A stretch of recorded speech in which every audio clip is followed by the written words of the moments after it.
at the mall, walking up at this, at the grocery store. You're Cowboy Bob, you're Cowboy, and it's stuck.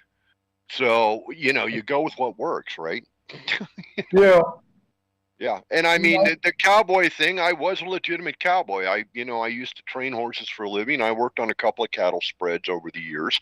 I grew up in Scottsdale, Arizona, when it was the most western town, not the richest, most snotty town. In my day, cowboys still rode in from the range into the center of town. You'd see horses tied up at the hitching posts out in front of the post office. Okay, look, you're aware that you still have hitching posts in downtown Baltimore. Yeah. Well, hey, I made a comment the other day. Everybody was complaining about the gas, and I owned a thing called the All America Cruise and the Classics, which is an antique and classic car show series that has been defunct now for probably 15 years, 20 years, right? I mean, it was back east. And somebody sent up a post, and they were laughing, and they said, "Hey, Bob, you'd enjoy this." And it was a whole bunch of lined up Amish buggies. Oh, wow. And it said the 2023 car show, classic car show for 2023, right? And it was all these Amish buggies all lined up in a row. And I thought that was funny. And I went, but if things keep going the way they are, suddenly cowboys, instead of being a lost legend, are going to suddenly become very important because people don't know how to take care of horses. And it might be the only way we can afford transportation. Cheaper to feed them grass than gas. That could be. I mean, I don't know how much have been keeping up with all this shit going down in the Ukraine for the last 3 months, 4 months. This is going to leave Vladimir Putin and the catbirds. I mean, he's going to be, he will, as soon as the smoke clears, right, the dust clears, and gets time to think just a little bit.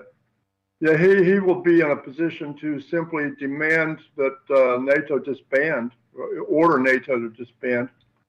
I mean, it's that bad. I mean, European countries have absolutely no rational alternative to using Russian gas and oil. No, or wheat. Or meat. And you can get by without the gas and oil. There's a leverage strain there. What people don't generally realize is that in the 1990s through the early 2000s, okay, after Chernobyl, they built like 6 more nuclear power plants in Ukraine. All of them were built by the Russians. All of them were financed by the Russians, but they're technically on Ukrainian soil. And those nuclear power plants are the power supply for virtually all of Northern Europe. Yeah. So everybody, there's cables running everywhere, but that's where they're getting their electricity, is coming from those nuclear power plants. So all of Poland, Czechoslovakia, Belgium, parts of Germany, parts of northern France, all of them are getting their power from Russia. If Russia turns off the switch, they have no electricity. And they no longer have generators to replace. So they're stuck. So you've got gas, you've got electric, and then you've got the primary resource for wheat and rye, which come out of the Ukrainian area, part of Siberia, Ukraine. That supply they grow massive. I mean, we can't even imagine. You can imagine Kansas like 5 times, under wheat. Okay, so they're cultivating massive tonnage of wheat, and that is the bread for most of Europe. Right. And if they shut that wheat off, then there's no bread. Want to see a major revolution in the streets? Tell people to eat cake. Right. Yeah. Tell them to, it's like we're acting like we're bad denying Russia like financial services. Try to put ketchup on a financial service and eat it, right? See what happens, Yeah, well, I have the same argument. So, hey, take your 401k and your IRA and your bank account and invest in gold and silver, hedge against inflation. Except I dare you to try to feed the family at Sunday dinner with nothing but planks of gold and silver on the table, because it ain't chewable and it ain't digestible. That's true. Better off investing in dried beans, baby. Hey, you can eat diamonds. Yeah. Hey, you can eat diamonds. Yeah, well, there's no nutrition. Okay? And trust me, you won't like it when they come out because they're going to rip you to shreds. You're going to be Right. shitting You know, coals. that's ground glass any way you look at it, right? Nature's glass or man's glass, it's still ground glass. But see, that's the point. You know, it's like, well, buy my gold. If it's such an intelligent move for me to buy gold, then I got to question the guy that has it is selling it. Why? Why does he want to get rid of it so bad? All of a sudden. He didn't want to get rid of it 2 years ago. Now he can't wait. Now there's commercials every 10 minutes on TV. No matter what channel you watch, somebody's trying to sell you silver and gold. And my question is, if it's so valuable, it's such a good move, why does the guy that has it want to sell it? Really? Because there is an infinite supply. You see, there isn't just great big pots of this stuff sitting around like salt. Okay, there's so much gold and so much silver in the general marketplace. So if I'm buying it, that means somebody else is liquidating it. Much like Bitcoins. I dare you to feed your family on Bitcoins. Right. It's all kinds of problems with gold. Yeah. All kinds of, it doesn't serve much in the way of purposes that would justify its value, or at least the value people ascribe to it. It's like only as a conductive. Okay, so, well, nonetheless, you can make gold very, very thin, very, very, very thin, and it will conduct electricity through it. Okay, right. So that is about its only value is a very expensive wiring. Okay, get this. Look, it's like there's one thing that you could do with gold that you couldn't do with any other metal. There's one thing and one thing only in the whole universe that gold would be a perfect metal for. That no other material could do as good a job. Let me tell you what that is. Okay, it is soft, it's totally inert, and it's half again more dense than lead. Right, it would be the absolute perfect metal for waterfowl shots. You could kill ducks and geese all day long with ordinary 2 3/4-inch shells from number 7 shot. Okay, it's like the bankers would that's why we chose lead. See, that's why we make birdshot out of lead. No, it melts at a lower temperature, so it doesn't. You don't need as much heat. You can't use lead for waterfowl anymore. It's illegal. And lead won't smash like gold will. Gold, upon impact, turns into a mush, right? So it no longer retains its penetration capability. As soon as it hits at that speed, it immediately. You would have to alloy it with something that was harder, just to make it to keep it from deforming. Okay, but like I said, it would be the perfect metal for waterfowl shot. You'd be able to use number 7 shot, right? I mean, number 7 steel shot would bounce off of a goose. The goose would fly away laughing. There's a story that I tell people, just to give you an idea.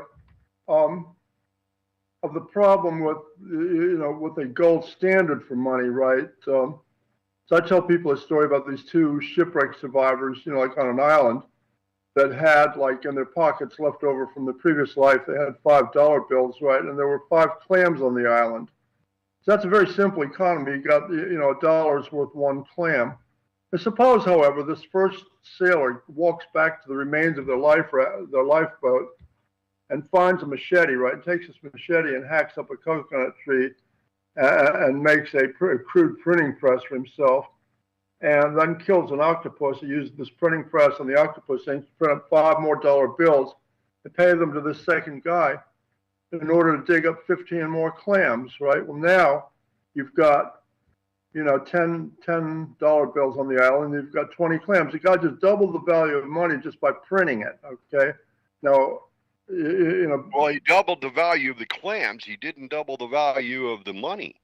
No, he actually deleted the value of the money, because if you had 20 clams and $5, that would make each clam worth $2, right? Or $4. But as soon as you have $10, each clam is now only worth $2. You just confused me. At any rate, basically, like I said, the more money you print, the less value the money itself has. If your economy stays the same, but what I'm saying is that the only thing that you didn't need any gold or silver to make the thing I just described happen. Right. The only thing that was necessary was like productivity at number 1, and then an element of trust. Okay, so that, in order to make an economic system work, you don't need gold or silver to back your money or anything like that, right? I mean, that's the thing that bankers hate to hear. Well, that was the checking account. I right. mean, it is the oldest form of barter conversion that exists in history. And today we think we don't even use checks for the most part, but in my day we did. Okay, the checking account. But if you think about it, in the early days, okay, and we can go back to some documented history. Okay, so we have the Khans, okay, ruling China. And we have this gentleman who goes there, and he's from Europe, and his name is Marco Polo, and the Khan gives him this piece of gold inscripted sheet of metal, right? Yeah. And that sheet of metal is a token. So anywhere he goes, he shows only that piece of that token, and he gets room, bed, board. He needs an animal to ride, whatever, right? Is all there because it's all billed against the Khan, okay, the king. Right. And so consequently, that was the first form of checking. So he couldn't carry the gold with him or the money with him, across great vastes of land. So he simply that might have been the first. It might have been the first evidence of something like a debit card, right? That was called that was called a Mongol paisa. Mm-hmm. Right. That was. I mean, you're talking about some wild technology back there around the late 1200s. But see, the same thing. The Knights Templar, who are credited with having established the first interstate banking system, okay, would take you as a lord, king, whatever your rank was, you're going off to the Crusades. So you go to the local Templars and you deposit a great pile of wealth with them.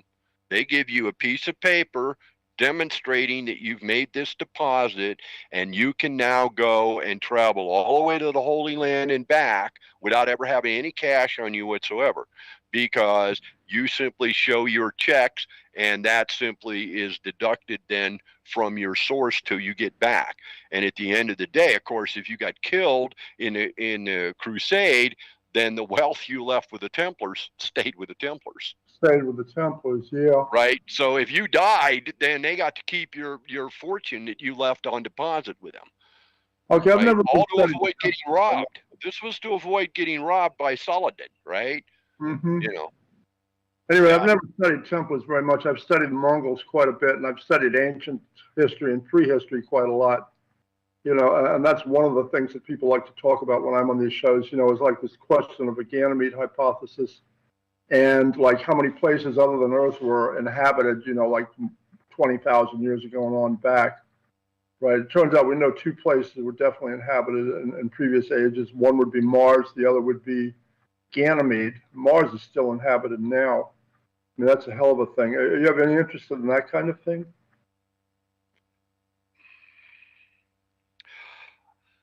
There's a curiosity about the subject matter, but I'm a realist. And at this particular point in the history of mankind, I would be less concerned about what's going on off this planet than what's going on this planet. And I think I'm a firm believer in before you start complaining about your neighbor's backyard, you might want to clean up your own. Yeah. Right. So, he who cast the first stone, let him be without sin. Okay. So, I mean, there's dogma there. But, in reality, if you've got pigs and chickens running around your backyard, you ain't got any right to be complaining about your neighbor working on his sports car in his backyard. I mean, really clean up your own mess first. So I never agreed. I didn't when I was a kid. Now, very young, but old enough to have rational ideas. When Kennedy came out and talked about the space race, initially I thought it was a cool idea. But then as things progressed in the 60s, I kind of came to an idea that, well, maybe we don't need to be wasting money chasing something that is maybe out there. Maybe. We don't know, but we want to go out and find out. But in the meantime, we got people starving right here. And maybe we Right. should be using our resources to take care of our own population before we're worried about going out and finding other populations. But the argument would be that there are those who would suggest that if we can go out and find the Palatians, okay, then maybe the Palatians can give us a clue on how to solve all of our problems. And what you're looking for is Find information. Big Brother, right? Yeah. Yeah. Okay. If you're worried about contacting the people on Pandora or Plaza, right, then what you're really looking for is information. It's like the least efficient way of coming up with that information that there is to actually go there, right? So you don't, you know, this is the thing that doesn't make sense in Avatar, right? They're going to go to Pandora to try to obtain some unobtainium, right? And that just makes no sense. It's like, you know, you're talking about spending 6 years in suspended animation. I believe it could be done a whole lot faster than that, nonetheless. You're talking about going to a whole lot of grief, you know, building a spaceship that's 2 miles long, uses antimatter as fuel, right? All of that's highly problematical. But the thing that you're really trying to come up with is information, and I believe there's a better way to come up with information that actually go to these places. What you're interested in from Pandora is not unobtainium. It's like, you know, does somebody on Pandora know how to make a better tennis racket or a better toilet or a better motorcycle engine than we know how to make, and how could I get hold of any of that information, right? And for that, the technology that you want is probably the thing that the ancient Egyptians used to call Ka, right? The antediluvian communication system. And I've done a couple of internet videos and podcasts on that sort of thing. That's an interesting kettle of fish, right? I mean, there are those who have argued, and I've heard this argument. It was a long time ago, but I heard this argument that if you look at the ancient Egyptian peoples, okay, the pharaohs, as it were, and you note that all of the people in the upper class society all wore headgear that elongated their skull, right? So it was not just a cap, it was this thing that went off behind their heads, okay? And the comment was that the reason they all wore those headgear was because inside that headgear was planted the communication device that allowed them to be in touch with their off-world handlers. So that it was only in that headgear that the device to communicate existed. It didn't exist in the man himself. He had to be wearing this device. And from that time in history, we see multiple periods of time when we tried to create devices. We see it most readily in the late 1800s, and we see it through the 1900s. We see this idea of, you know, putting implants on the head, you know, wearing these headgear that's supposed to have all these electrodes, all trying to figure out a way to do telecommunication, right, through telepathy. And there would be those that would argue that that is because we are aware mentally or in memory, we are aware of the fact that once upon a time we had that connectivity, and we're trying to recreate something that no longer exists or that we don't understand how to create. Trying to deal with technology now, I'm telling you that, like, you know, 4,000, 6,000 years ago, you didn't need the technology for that. It was built into the human brain. Okay, it's part of the human brain that we don't use anymore, which was used for that kind of purpose, you know, like 4,000, 5,000 years ago, before the flood, before the Tower of Babel and the incidents associated. In excess of 50% of our brain is considered to be inane. It does nothing. It's just there. We don't understand what it does. We understand the frontal cortex. We understand the pineal gland. We understand. But then there's this great big mass that we don't seem to understand what it does or how it works. And there are those that would say it's because we forgot how to turn it on. Okay, look, are you aware of, have you heard of Julian Jaynes? I mean, you know who he was? I know the name, yeah. I can't say I know anything about the individual, but I've heard the name. Yeah, you've got, this was a psych professor at Princeton University who, as an avocation, was what you would call a philologist. And that's what Nietzsche did for a living, right? That's like, the study of ancient history and culture and literature and whatnot. Now, he was primarily interested in the period of time around the Iliad and in the Iliad itself and in other types of literature that he would find from that same time period. He began to notice at some point that there were two parts to the Iliad. There's an older and a newer part. And in the newer part, the people behave more or less the way we do, right? They make decisions the way that we do.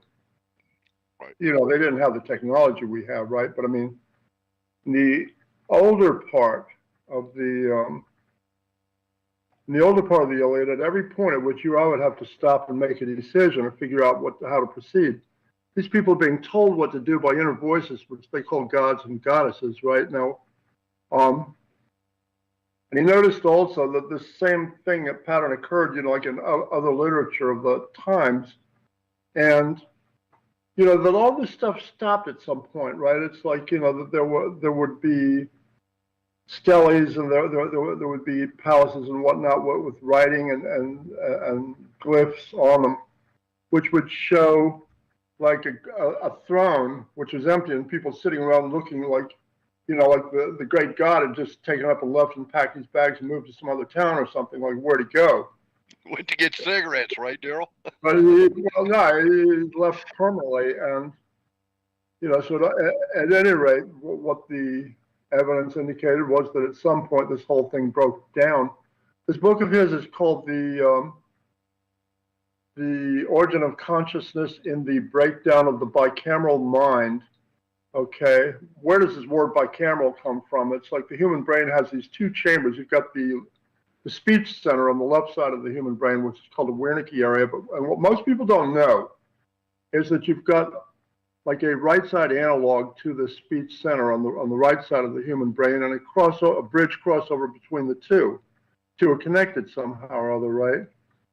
And you contemplate here, you act over here. Yeah, well, no, it's so like one part computes, the other part is the mechanical command system. It runs it all. It makes us talk. It makes us think. It makes us right. Okay, no, that's not what I'm saying. Well, listen for a moment. He went over to the medical center. It's like, okay, so here I am, right? It's like you've got a major university here. They do have a medical school up in there, right? They probably have a physiology department. He went over and found those guys, and he asked them, okay. He figured, they're probably not going to have any clue what I'm talking about, but it couldn't hurt to ask, right? He told them what he was doing. He said, what could there be in the human brain that would cause somebody to hear voices which seemed real to them when there was no source for those voices, right? And they said, oh, come on over here, we'll show you. You can imagine this guy's hair stood straight up and fell over on his face. I mean, there's a simple answer to this shit. He said, you gotta be kidding. And they said, yeah, there is. He said, come on over here. What they showed him was like just human brains cross sections, that you have this left side Wernicke area, which is the speech center. Then you had a bridge crossover to the other side of the human brain and this right side analog to the speech center, which for all intents and purposes serves no purpose these days, right? Nonetheless, what they told him was that when this right side analog to the speech center was stimulated with electrical probes, as they sometimes do in experiments dealing with epileptics, then more often than not, these people would claim to be hearing voices as real as if you or I were speaking to them. Now, the conclusion that Julian Jaynes came to was that it must be that these people, like at the time of the early part of the Iliad, were simply using this part of the brain that we no longer use, right? So in other words, nowadays, this right side analog to the speech center is like a neurophysiological equivalent of the human appendix, right? It serves no purpose, but he came to the conclusion these people had been using this in ancient times, right? He didn't quite investigate it as far as he needed to. Okay, that's the conclusion I come to. He came to the conclusion that you had a society which was being governed and controlled by a system of auditory hallucinations, right? when he says bicameral mind, he means this mind with these two chambers that's left and right side. You know, version of whatever this is, you know, on this bridge crossover between the two. That's the bicameral mind, right? And Right. you'd never remember that. Just get on Amazon and just type in Julian Jaynes, right? And the book will come up, or type in Origin of Consciousness. That will come up. I come at it from or heard it from a slightly different angle. Now, first of all, you have to understand whether you accept it or realize the purposes behind it. I am a student of the Arcana. Right. And in that philosophy, which is very, very ancient, in fact, it goes back so far they can't find a root to it, because it really is the religion of nature, if you will, the natural order of things. In that philosophy, they go with the idea that first and foremost, you are part of everything. Right. And once upon a time, you were in what we will call, for the sake of argument, a giant pool. And that pool was all the energy of the universe collected in one place, like a giant sun. And you broke away this one little piece, and you traveled away from that, and you came here and you occupied this body. You were born, you know, there's a whole story about how it all happens, the time that the sperm hits the ova, you know, and it all happens, right? Bang, and you're here. Now, their argument or their explanation goes along the line of, at that particular point in time, you have all the knowledge of the universe contained within you. There's nothing you don't know. But as you come into this physical realm where you have sight, sound, smell, taste, feel, emotions, you are so overwhelmed by these experiences at the time of birth that your brain is doing everything it can to master these new sensations that are unnatural to you. And in the process of doing that, you sort of shut the radio off, right? So you can pay attention to the TV. Yeah. But then you forget how to turn the radio back on. And so in their teachings, that information, that part of you, that communication center is still there. You can tap into it anytime you want to, once you learn how. But first and foremost, you have to accept that it's there. So if you go to the Tibetans, to the Dalai Lama, that kind of thing, they will tell you that through great meditation, much exercise and study, you can learn how to tap back into that. And if you go far enough in it, you not only can learn how to tap back into the information source, but you can also use the power source, meaning that you can use that now to leave your body and go off into wherever, other dimensions, whatever it is. Let me tell you and that's all controllable, but you've blocked it because your sight, your sound, all these sensations that you have as a mortal being are overwhelming your brain all of the time, every second of every day. Okay. So the only time you can really be in touch, generally, just casually brush by it, is when you're sleeping, when you're at rest. So you've shut down all your extrasensory receivers and you're in this dormant sleep state. And at that particular point in time, this brain, your forward brain, can now talk to that other part of your brain. And that is why we have dreams. That's why people seem to have dreams are the last vestige of this thing that I call the antediluvian communication paradigm. Right. Okay, the antediluvian communication system. Dreams are the last part of that still works. Okay, in past ages, it's like you had like a number of things that you see in ancient literature. Okay, you had telepathic communication before the flood, before the Tower of Babel. That's what the story of the Tower of Babel means. Okay, right. Human communications before the flood, before the Tower of Babel, did not involve spoken speech. Okay, there are a number of things that don't work as far as like wanting to believe that there was such a thing as, evolution of human languages, right? I mean, The evolution works about as well for human language as it works for animals. It can explain small changes, but not large ones. Right. Okay, right. that's a problem, right? You've got the question of communicating with other humans, who could be close by or they could be out there somewhere. It could even be in other worlds. You've got the question of communicating with animals, right? You're never going to teach a horse or a Careful, I've been talking to horses and dogs and wolves and things for decades. Not verbally, but I can spend time with a horse, in a stall, and I can come to understand what that horse's issues are, what that horse wants, why that horse won't do what you want it to do, or why it keeps doing the things you don't want it to do. In a way that it's mental, but I understand what the horse wants. I understand why the horse is scared and won't do that. Right. Yeah, look, it's like you're never going to teach a snake or a donkey to speak English or German, right? Whereas in a telepathic age, why not? Okay, now there was a guy that I used to read about, when I was living in the D.C. area. I used to read this story in the Washington Post occasionally, who claimed to be able to talk to horses. This guy lived on racetracks, right? And, there's maybe, how many gambling games are there that you can figure, right? You've got blackjack, you've got like slots, and then you've got horses. This guy claimed he could talk to horses. The only guy that wasn't laughing was his banker, because this guy was a millionaire like 2 or 3 or 4 times over, right?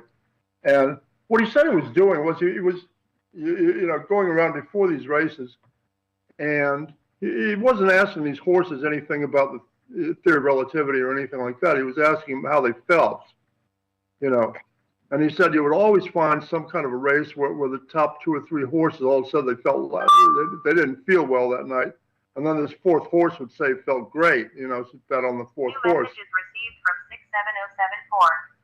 67074. I'm sorry. It's like every once in a while that's that. Is that you or is that Daryl on the phone? That's me. No, that's just somebody trying to call. Anyway, he said that like you would always find some kind of at every night at the races that he ever went to, there were 1 or 2 races where the 4th horse said that he felt great and the other horses didn't feel that well, right? And so he'd bet on that one horse, And he said, he didn't win all those races like that, but he won, substantially more than his share of them. So you have like the ability to communicate with animals, which Plato talks about and which you read about in the Bible. You've got like the question of communicating with pure spirits, which included like prophecy, which included oracles. And I don't know, most people have a clear idea of how big a deal these oracles were. Like now they did prove, or they did come to understand, whether it's proof of anything or not is questionable, but they did come to understand that the Oracle of Delphi, which is probably one of the most renowned historically, and actually went on for centuries. So it wasn't one person; it was the Oracle that was appointed each generation. An Oracle was the sign. Right. They always met at the same place. Many hundreds, 1,000 years later, scientists would go down and they would find that there was a very unique gas seepage from ancient reservoirs down below the ground, which seeped up through those caves, which brought about a hallucinatory effect. So you and I would walk in to see the Oracle, would have no effect on us, right? Maybe a little bit of ooh, right? But for the Oracle, who'd been sitting in there for days, they are as tripped out as if they just ate a bag full of psychedelic mushrooms. So they're tapping. Now that the scientists suggest that somehow or another, those innate gases that were down underneath the ground that were seeping up and mingling with each other to be breathed by these individuals was opening up a mental ability for that particular individual to have these insights and these prophecies that they gave forth. Now that makes for science explaining something that no one could explain. I have a friend in Sedona who people pay her thousands of dollars that have been coming back to her for decades. This has been going on for a long time. and they come to her, big businessmen, CEOs, heads of major corporations, coming to her and going, okay, so this is what we want to do. What do you see? And her advice, and they keep coming back for more. Now, is she really psychic? Is she really channeling? Is she just a very intelligent, analytical human being who can listen to a story and tear it apart and bring it back together? I can't answer that question, but she is proficient and she is 99% accurate, or these people wouldn't keep coming back and paying her big bucks. Okay, so then that says, well, now there's this individual without any outside influence, without any chemicals, without any drugs. She can just go into a mental trance and focus on your questions and answer with solutions to your problems that tend to be the right solution. Now, is that psychic ability?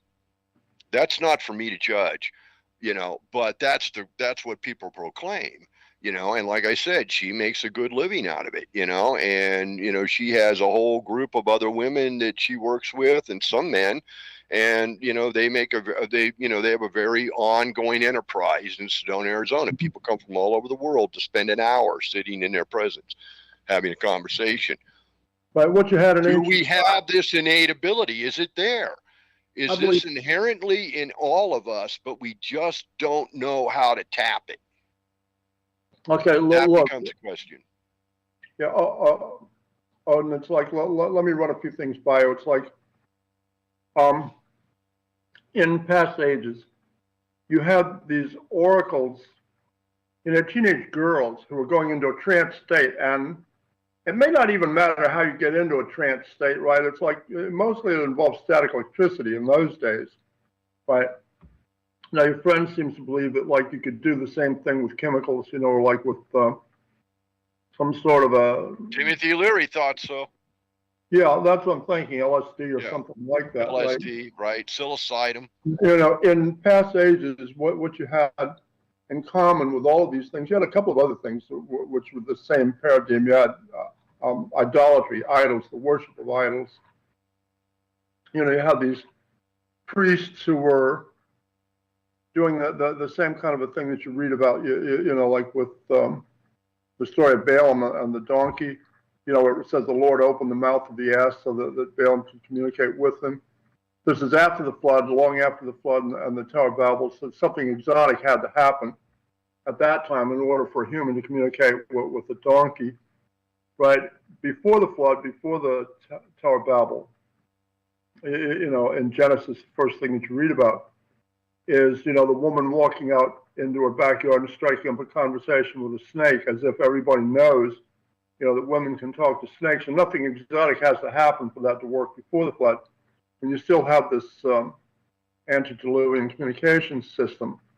Now, all of the other thing that you had was like, which worked along the same, pathway. What was pure electrostatic devices, right? You had the pyramids themselves, which were lightning rods. Essentially, you had golden tips, right? And these things glowed permanently. It was like St. Elmo's fire, like right. the tip of a main spar on a whaling ship or something.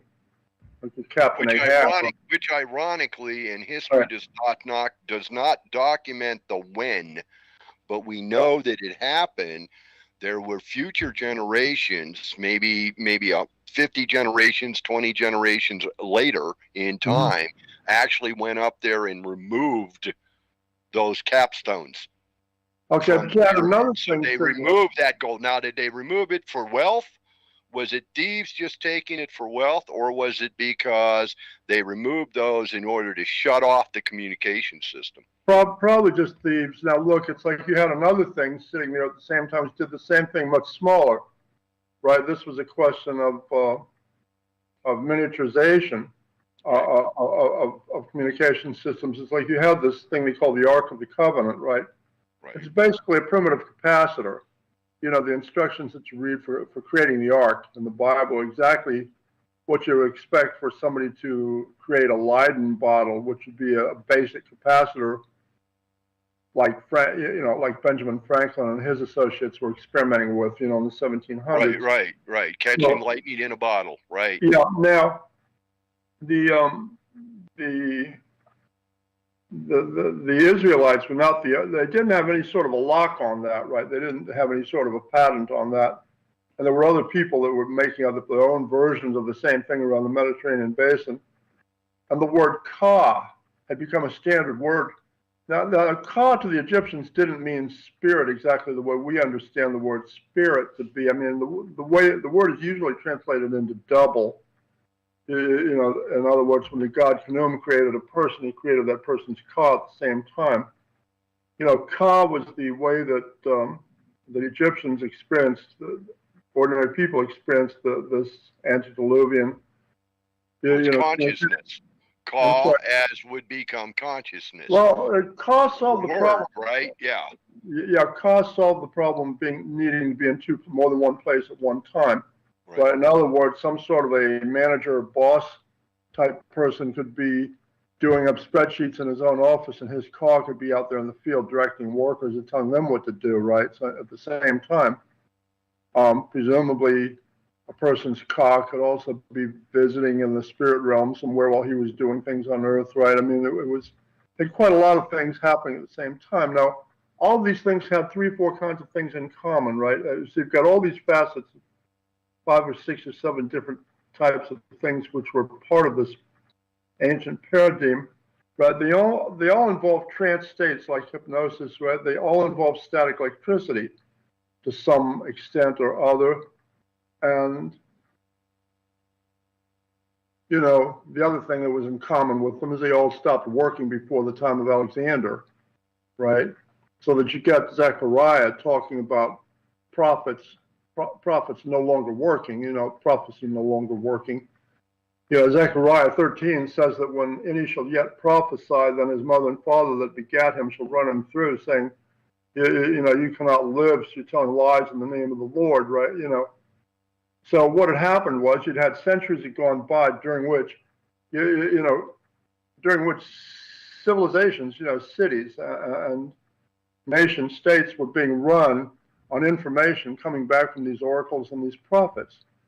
And then, in other words, these teenage girls, like at the Oracle at Delphi, would have no way, they're going into a trance state and people are asking them complicated questions which could involve science or business or statesmanship. Right. They couldn't possibly know the subject. Yeah, they had no possible way of answering any of those questions from their own store of knowledge, right? Was the answers to these questions were always coming back immediately. And the answers were always right. And then at some point that broke down, right? And after that broke down, which I believe what happened was that the planet, this electrostatic surface charge, which had which had supported all of that stuff, collapsed in stages, right? But it did collapse.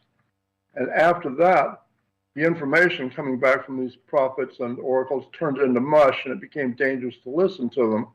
What I believe happened would have happened to the Ark of the Covenant, right? The Ark of God that mentioned in the Old Testament.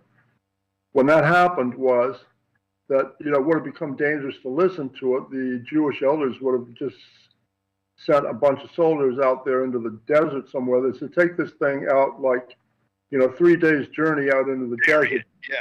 Bury it somewhere underneath sand dunes, and then come back and make sure that you don't leave any footprints. That is what I think happened to the Ark of the Covenant. The Ark of the Covenant was meant to be a radio receiver. I've always wondered this now, because of the various descriptions that you get on the Ark itself and the power that is suggested to given to it. Is that was the container itself actually a transportation instrument? In other words, you could put things in it, put the lid on it, and those things would disappear to someplace else. And from time to time, things from someplace else would appear within the cabinet of the Ark itself. I have That a it hard was, time with you that. know, kind of like a transporter system, right? Yeah, I have a hard time with that. You're talking about the fly, right? You know, the guy walking into a fancy restaurant and ordering a bowl of dog shit, right? I mean, you know, that would be, you know, I have a very hard time with teleportation. You know, but you know what we don't understand is, and I mean, we get so many different stories through history as Yeah. to what they attribute as power to that particular device. Now, some stories suggest it was a great keeper of power, so that the armies could take it out in front of them and it would literally eradicate the enemy, right? Just the radiant power from the device. Even into Indiana Jones, and they went looking for it. And in that story, which they took from biblical accumulation, right, they gave it the power to literally come to life and, you know, kill all the enemies that were trying to steal it. You know, it Possible. is said that you couldn't look at it. It was said that you could not touch it, that to physically touch it was to destroy yourself. Okay, look, you're familiar with the story of Uzzah. This guy who put his hands on the ark in order to keep it from falling off a wagon, and then was electrocuted. You know, that died, right? And of course, the people who wrote the story up said that God killed the guy. You know, I don't think the person who wrote that story up understood electricity, right? The guy obviously electrocuted himself, right? It's like I've got like Doc Green, you know, that I've done a number of shows with. He said the thing obviously wasn't Uzzah friendly, you know. So. Well, and we don't know what it was actually made of, you know, and we know things today in our time frame that we don't know if they really understood then. That, you know, if you put bleach and ammonia together, you're going to get a poisonous gas.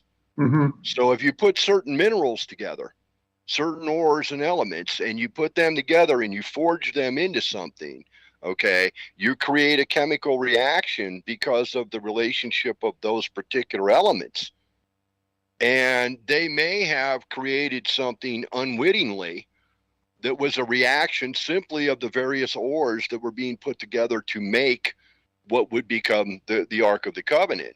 Because if we accept the story of Noah or of Moses, then we suggest that they had all of this stuff, all of this gold and all this treasure, and they brought it all together and they smelted it all down.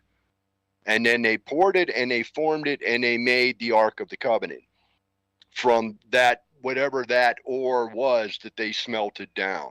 So is it possible that they created a magnetic or a chemical reaction within the confines of that particular object simply because of the contents it was made of? That they didn't know that. We would know that now. We would know that if you put this and that together, this is what, you know, you would get an automatic battery. Okay, it would absorb energy and hold it. But you had to put the right stuff together, the right minerals. And just one mineral or this mineral wasn't going to work. You had to have this combination of minerals in order to get that effect. The cadmium battery. And is it possible that they created something that was way out of their understanding, but then possessed great power? Because if you had something like that out in an electrical storm, even if it didn't get struck in an electrical storm, it would absorb the ions in the air from the electrical charge that was cutting through the atmosphere. Okay, so look, ions would be there, they would be absorbed. Now you've got something that actually has static electricity, right? Yeah. You touch it, it's going to bite you, right? Right. You heard me say a little bit earlier on that you had like a major kind of a static surface charge on the Earth in those days and in those times, right? And that this thing, you know, we don't have anything like that now. There were two things that the static surface charge were enabling. You know, they were enabling this antediluvian communication system that I've referred to, and the telepathic communications, which I believe that was one of the effects of it. Now, the other thing that the surface charge was doing was reducing gravity, so that you have these super animals in the past ages, which would be crushed by their own weight in our present world. That's a weird story, and this is one of these. This is another one of these things that I've spoken on, like at Thunderbolts meetings, and I've actually got like one Japanese video, which is a program that was shown on prime time in Japan, like on a Sunday, with about 40 million people watching. Believe it or not, it's included an interview with me and with several other people that have studied this kind of thing. I was the first person that put numbers on this.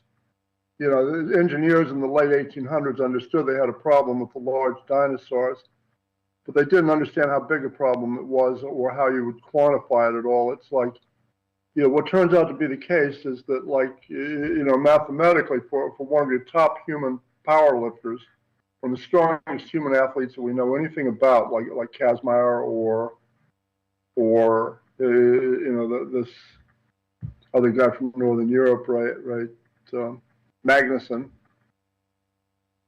Mathematically, for one of those guys, just to stand up at 20,000 pounds, just to stand up and be able to walk would be the same level of effort as it is to do one of these 1,000-pound squats or deadlifts at his normal weight.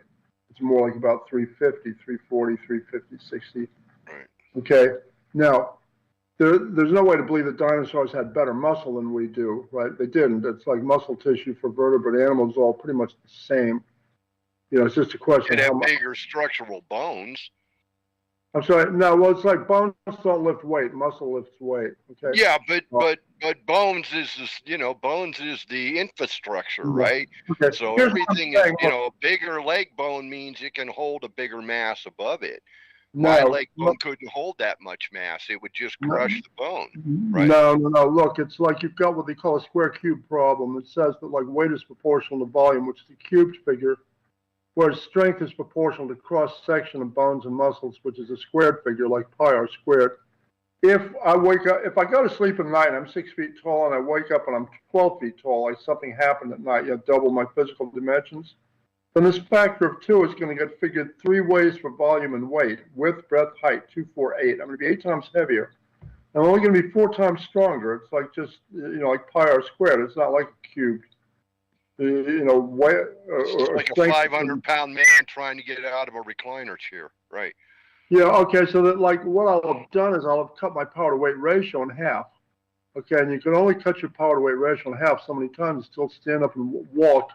And mathematically, for the strongest athletes that we know anything about at all, the limit for that kind of thing on this planet without gravity the way it is now is right around 20,000 pounds. Okay, so 18, 19, 20, 21,000 pounds, somewhere right in that ballpark right now. The dinosaurs, we keep finding bigger ones, right? And, they're finding like titanosaurs and things of that nature, which will be like 160 to 200 feet long and like, 150 to 200 tons, right? Right. Weighing the tonnage, right? Yeah. So that if you put a titanosaur or any kind of a large sauropod dinosaur next to one of these top power lifters at equal sizes, then what you're going to see is like one creature at the top of the food chain and another one pretty near the bottom, right? Kazmaier's body is like 90% bone and muscle, right? And, the brachiosaur's body or the brachiosaurid's body was like mostly gut and digestive system to process low-value foods, leaves and grass. So if Kazmaier couldn't function beyond 20,000 pounds in our present world, then the brachiosaur or the titanosaur sure as hell couldn't. Okay. Well, that raises a question then. Okay. So we attribute the dinosaurs and their massive size, and all things at that time were of massive size. Okay. Mm-hmm. We still see the redwood trees, okay, which are, a long string descendant thereof. Okay, so we claim that all ended because of an asteroid strike on the planet, wiped everything out. Okay, good argument. Can't prove it one way or another, wasn't there. But then after that, we have what we call the Megadon period, where we have cats that weigh a ton. Yeah. Okay, a cat that weighs a ton. Now, we have found skeletons. We have found skeletons okay, that we have to believe this is real.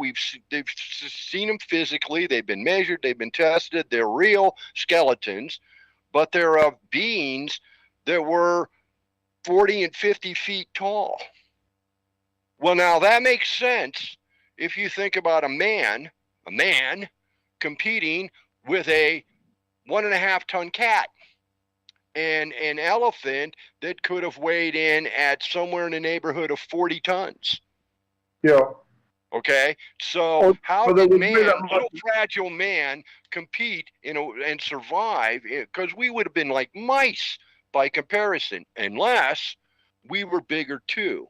Now, then that brings another question. Now you get into the physics thing, and you go, okay, has the gravitational power and forces of this planet been consistent all along, or has that changed?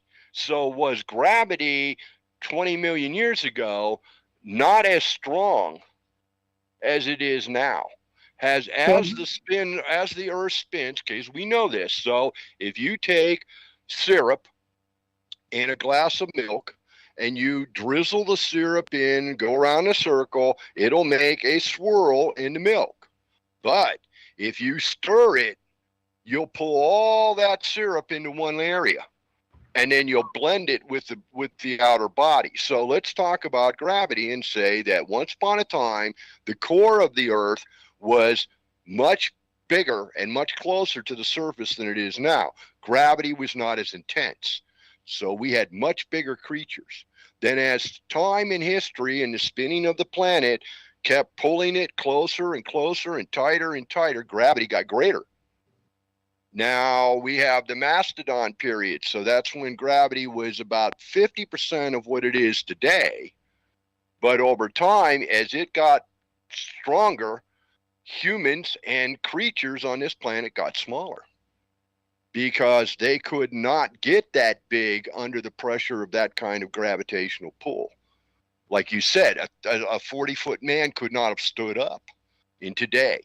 Okay, he would have a hard time getting up off the ground. Okay, because of the gravity pull on his body, right? So has gravity changed? See, that would be an interesting point of perspective, because if gravity has altered from the beginning to now, that would explain a lot of transition periods in both the people, in vegetation, and in the animals. So that the cougar now weighs 450 pounds, used to weigh 2,500 pounds. Yeah, you got it. Why are we smaller now than we were then? Well, gravity would explain why we have to be smaller, right? Okay, I don't know how much smaller humans are now than they were. Okay, it's like the other animals, it's like every kind of animal now is smaller than it used to be like 10, 12, 13,000 years ago.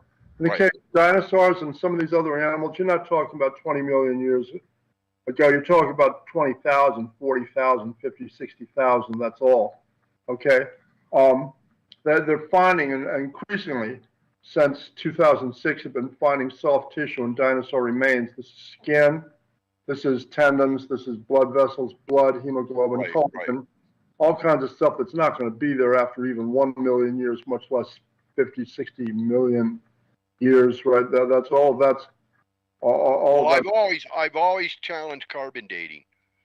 I don't buy it. It sounds good, but it's kind of like Reagan's trickle-down economics. It looked good on paper, but it didn't work in practicality. Okay, so I look at carbon dating and I'm going, okay, so for instance, if you're aware of where I live, okay, I live in a place called the Verde Valley, and up above me is a place called Jerome. And Jerome is one of the largest, most productive mine sources in the continental United States. It produced so much ore. And what was interesting about it is these guys found it by accident. Guy was down in the valley looking up, the sun was shining, he saw something glinting, he went up, they climbed up the mountainside, a couple thousand feet, found this place where this glimmer was coming from the sunlight. And they uncovered the earth, and they found this giant deposit of ore, copper primarily at that point. And so they found this giant, just like this giant disc. And they started digging, and they realized that this disc was a giant tube that went down and down and down and then spread out all over this mountain. Now, Where's years later, this Jerome, Arizona, Sedona, Arizona, the general area, Verde Valley. Okay, so now geologists come in decades later, and they say, okay, we've done geological research, we've tested the rocks, we've done all this, and what we've concluded is that there was this, and I always screw this up, there was this great conversion. So what happened in this, by their theory, what happened in this great conversion is a great big chunk of tectonic plate broke loose from its anchor at that point on the planet, and it drifted all the way here, and it landed on top of this plateau. But not just this plateau, it went all the way to the Dakotas.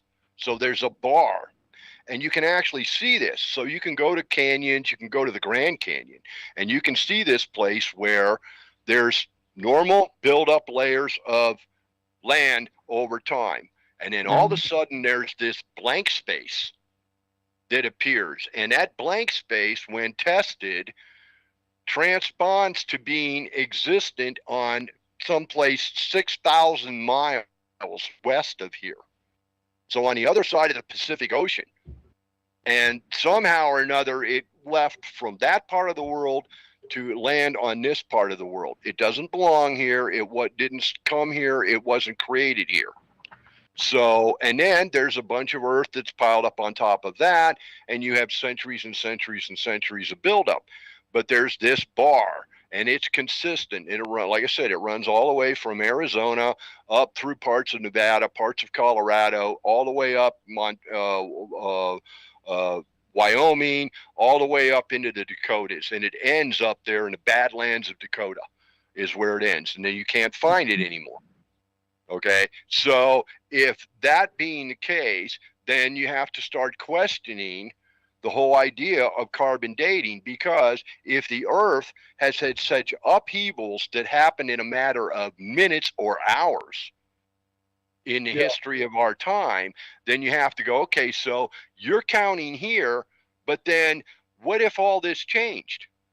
You aren't aware of it because you weren't here, so you don't know it. There's no history to back it up, but there's no assurance. See, and it goes along with the same thing with the space deal. So what makes you think that the laws of physics that apply here in this gravitational zone, in this atmosphere, under that sun's radiation, those same rules of principle would exist 200 trillion light years across the universe? The chances are that they don't. The chances are that you can't say that the physical principles that we live by, that we hold as truth here on this planet, hold forth on I can't even think of a name of it, some planet out there 3 galaxies away from here. Okay, they may have a completely different set of rules regarding physics. Up is not up, down is not down. Okay, so we don't know. We assume that everything is the way we experience it here. We don't take into consideration that might be perceptive of ourselves and has nothing to do with the laws of the universe when you get outside our perception.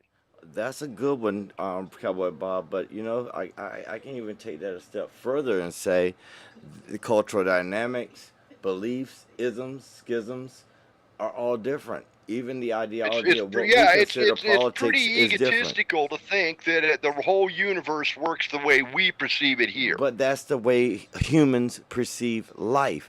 But we don't even look at the animal kingdom and see the difference. That's the problem we humans have.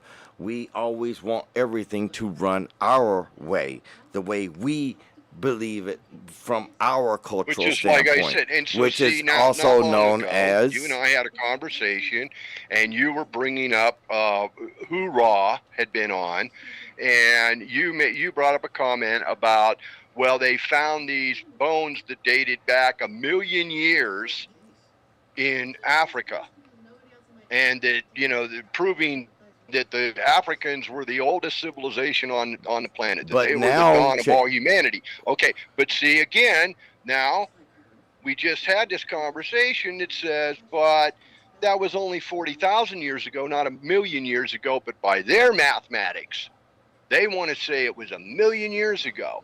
Well, now we're talking about how you're calculating time. But hold on, it Saying, goes further and than they that, use Bob. carbon dating, and I don't agree. I think that carbon dating is a flawed process. I agree. And I'm going to tell you the reason why I say it's a flawed process. Are we doing the lunar or the solar scale? Oops, there's a big jump right there.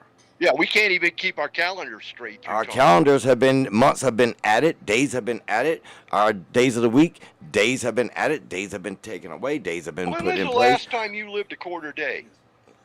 When was the last time? What day did you wake up and 6 hours later the sun set? You woke up at sunrise. The sun was rising. 6 hours later, the sun set. That's a quarter day. Okay, that'll be on Mars. When did you experience that quarter day? Yet we count a quarter day into 365 days, right? Right. Right. So we say every year is 364 and a quarter days. Every 4 years, we make it a balance of an average of 365. And even that's incorrect. Rationally, from a mathematical standpoint, I see what you're saying. On paper, it works. But I've never lived a quarter day. I live a whole day, 24 hours by the clock. Okay, there's a bigger problem than that. The bigger problem says that, like, man is a base 10 animal, right? Where does the base 6 arithmetic for clocks and compasses come from? Okay, I mean, what that really suggests is that, like, you know, we actually did have a period of time somewhere around the time that the Iliad and the Odyssey were being written, whatever, you know, in which the year actually was 360 days, right? So in other words, 1 degree on a compass is like the angular arc for 1 day's worth of the Earth's trip around the sun. Right, we had 360 degrees, we had 360 sunrises, 360 sunsets. Right. But we fixed that because we didn't like it. We wanted it to be different. Well, then. Well, no. The same thing, King James decided he didn't like the Bible that had been around for 300 years, so he had it rewritten to suit his argument.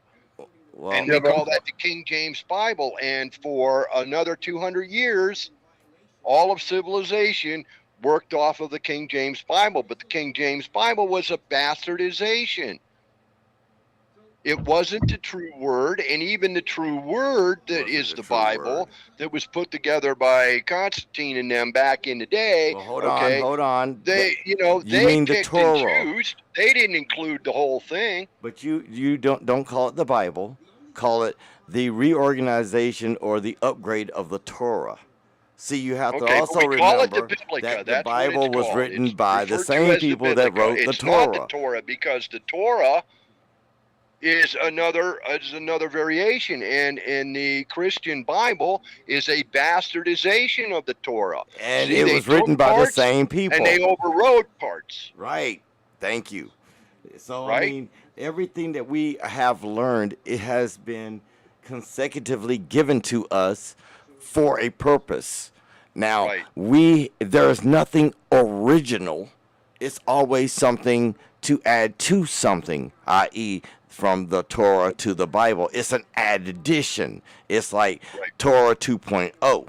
So, and then once Constantine got his hands on it, we won Rome. We defeated them. So now we're going to make this sect, which was come on now, let's be honest, it was a sect that was not authorized to be leadership. Well, that's just to the argument that half the other hosts on this network have been having for the last year, and that is the difference between the Judeans. Okay, so that would be Abraham and the line came out. But Abraham was not a Judean. And Abraham was not a Jew. Who were actually the same family. And one side of the family said, no, we are special. And the other side of the family said, no, we are special. And they went in separate directions, and they've been fighting with each other ever since over who's more special. And none of them are special. Well, there it is. But Except Abraham was not a Jew they are either. the fathers, the architects of our societies. But Abraham was not Judea. That's the No, funny part. he was one tribe out of Judea. Actually, he believed One in multiple family. gods. And but the storyline goes, he converted. Okay, it's always the same storyline when it comes to religion. And why is it that everyone who ever had witness with God, okay, in any religion, in any language, in any culture, no one ever had contact with God in front of thousands of witnesses? It was always they had it privately when nobody else was around. So you just have to believe that God spoke to me. Because there were no witnesses in the room that said, oh, yeah, I saw God appear in the room. Even though there were hundreds of people down below, and right there, they could see a bright light. No one detailed a bright light coming from a mountain or a fire on top of a mountain. But the storyline comes from the person that was up there. There's your bright light, brother. Oh, yeah. Right there's your bright light. But see, that's the way. way. On a dark night from 6 miles away, you can see that flame. I mean, I went to Catholic school. I understand the story and the process, but then I went to the British Museum and I saw the minutes for the creation of the Bible, saw how many priests were beheaded and others were. I mean, originally Christianity was pagan. Well, yeah. And it still is. It's more pagan than anything else still today. It incorporates every religion. Pagan aspects to fill in the blanks in what was then the Christian religion. So in order to get it wasn't these people Christian on board, either. You have to they remember. made Christmas winter solstice. Yes. Right? It was that simple. Okay, they said, well, these people believe in the moon and the sun in these times. So you know what? We'll make our holiday in conjunction with their holiday, and pretty soon they'll absorb our holiday and forget theirs. That was the whole idea. And that's the same premise as what we believe is on other worlds. And anybody who refused to go along with that plan, what happened to them? They got beheaded or killed, right, or slaughtered. Yeah. If you were resistant of this idea and you wouldn't accept their logic, like American democracy. You were a pagan and you needed to be crucified, or they would go into whole villages and kill everybody in the village. Kind of sounds like American democracy, doesn't it? Mm-hmm. Uh-huh. I mean, it sounds like what's going on today. It sounds like in the old days, believe in my God, worship my Jesus, bow to my King, or die. I'm sorry, that's called the Crusades, wasn't it? Well, isn't that Islam? Oh, so you can see there's no differentiation, but we keep the ideological beliefs, and we put those ideological beliefs on other worlds. Mathematically, there's a flaw. Ted, you need to take this argument. I have to go get something to drink. My coffee cup is empty, and I'm about ready to puke my windpipe. So. Okay. Well. But mathematically, for a minute. I'll be there's right a lot back. of flaws to the human thought process because we want to entail everything the way we live here. They have a door.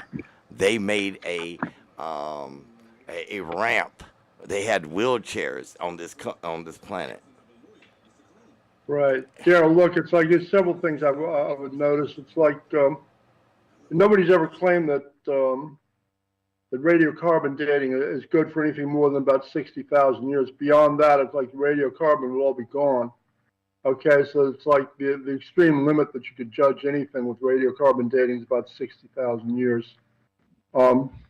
It's good for determining ages of things, dates of things, which are somewhere 2, 3, 4, 5, 6, 8, 10, 12,000 years old, something like that, right? When you start talking about the kinds of ages they have always assumed that dinosaurs involved, about millions of years, doesn't work. Radiocarbon dating is worthless for that. Now they try to use decay rate dating schemes, other than radiocarbon dating for these old age beliefs, right? For trying to claim that dinosaurs died out 50, 60,000 years ago. But those types of dating schemes all have assumptions built in, right? There are all kinds of problems with those. the way that I've chosen to go, as far as, somebody asked me how old the Earth is, I would say, okay, it's like we're going to take that 40,000 year, the blind radiocarbon dating tests, like for dinosaur remains, which have been done, have all come back with, numbers between 20 and 40,000 years. So that's reasonable. That's a reasonable use of radiocarbon dating right now. If you take that 40,000 year figure and assume that that's a sort of an outside figure for dinosaurs, then you could say, okay, we're going to take that 24-hour clock model, which says that if you regard the whole history of life on Earth, I don't know. Let me see if I think I'm saying this correctly, right? It says, no, the whole history of the Earth, the age of the Earth, really not life on Earth, the whole history of the Earth. If you regard the whole history of the Earth as 24 hours, right? Then on that scale, it's like dinosaurs appeared about 10:40 p.m., right? And if you plug that 40,000 year figure into that 24-hour clock model, then you get an age estimate of the Earth be like about 700,000 years, a bit more than that maybe, right? But somewhere right around 700,000 years. And if you double that or quadruple it, like just to give the evolutionites every possible shot, right? Figure, okay, then the Earth might be somewhere between, a few 100,000 years and a few million years, but not as many as 10 million years, right? And that, granted, that's not Genesis, right? But it certainly doesn't give you anywhere remotely like the amount of time that you would need, like for any kind of a theory of evolution, right? You've got this other thing they call the Haldane dilemma, which talks about the maximum rates at which any kind of a genetic change could be substituted into a large herd of animals. And, the people that have really studied that and extrapolated on out, have claimed that, for any kind of an evolutionary scheme to explain our biosphere, you're talking about quadrillions of years.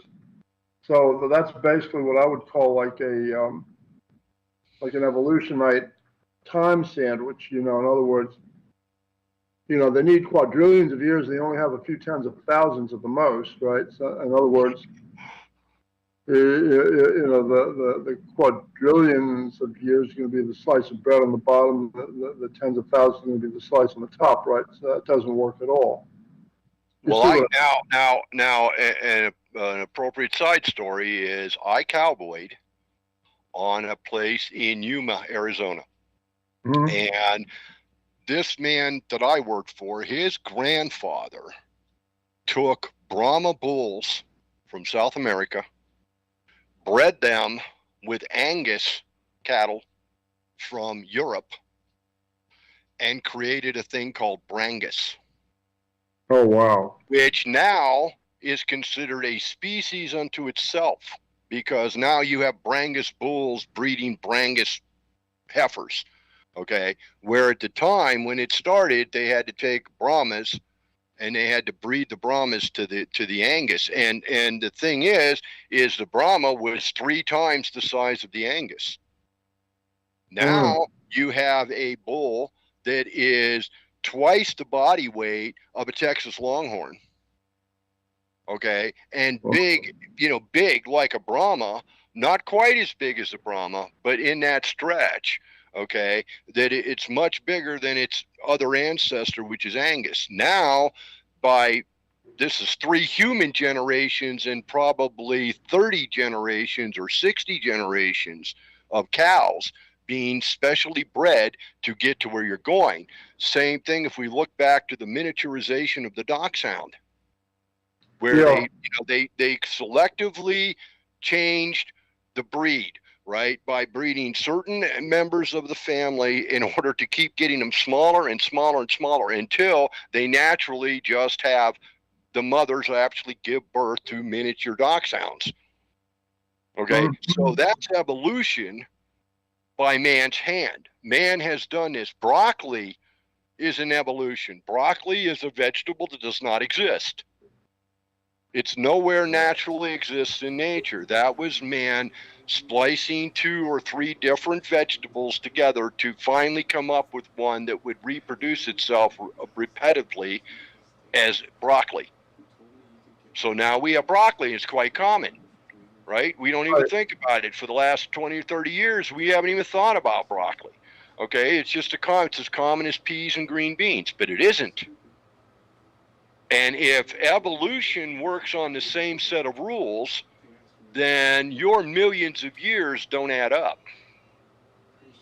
Well, Because by theory, that happened in a matter of less than 100,000 years. So to say that this planet is 1 billion years old is a stretch of the imagination when all the evidence provides that this planet is probably less than 500,000 years old. well, then you And that would be from the raw rock that had no water on it. But the issue I have is we still have the Earth spinning on its axis of 360 degrees, even though we claim a clock or a day is 24 hours. It's not 24 hours. In fact, it'll be 23 hours and 56 minutes, I think it is a day.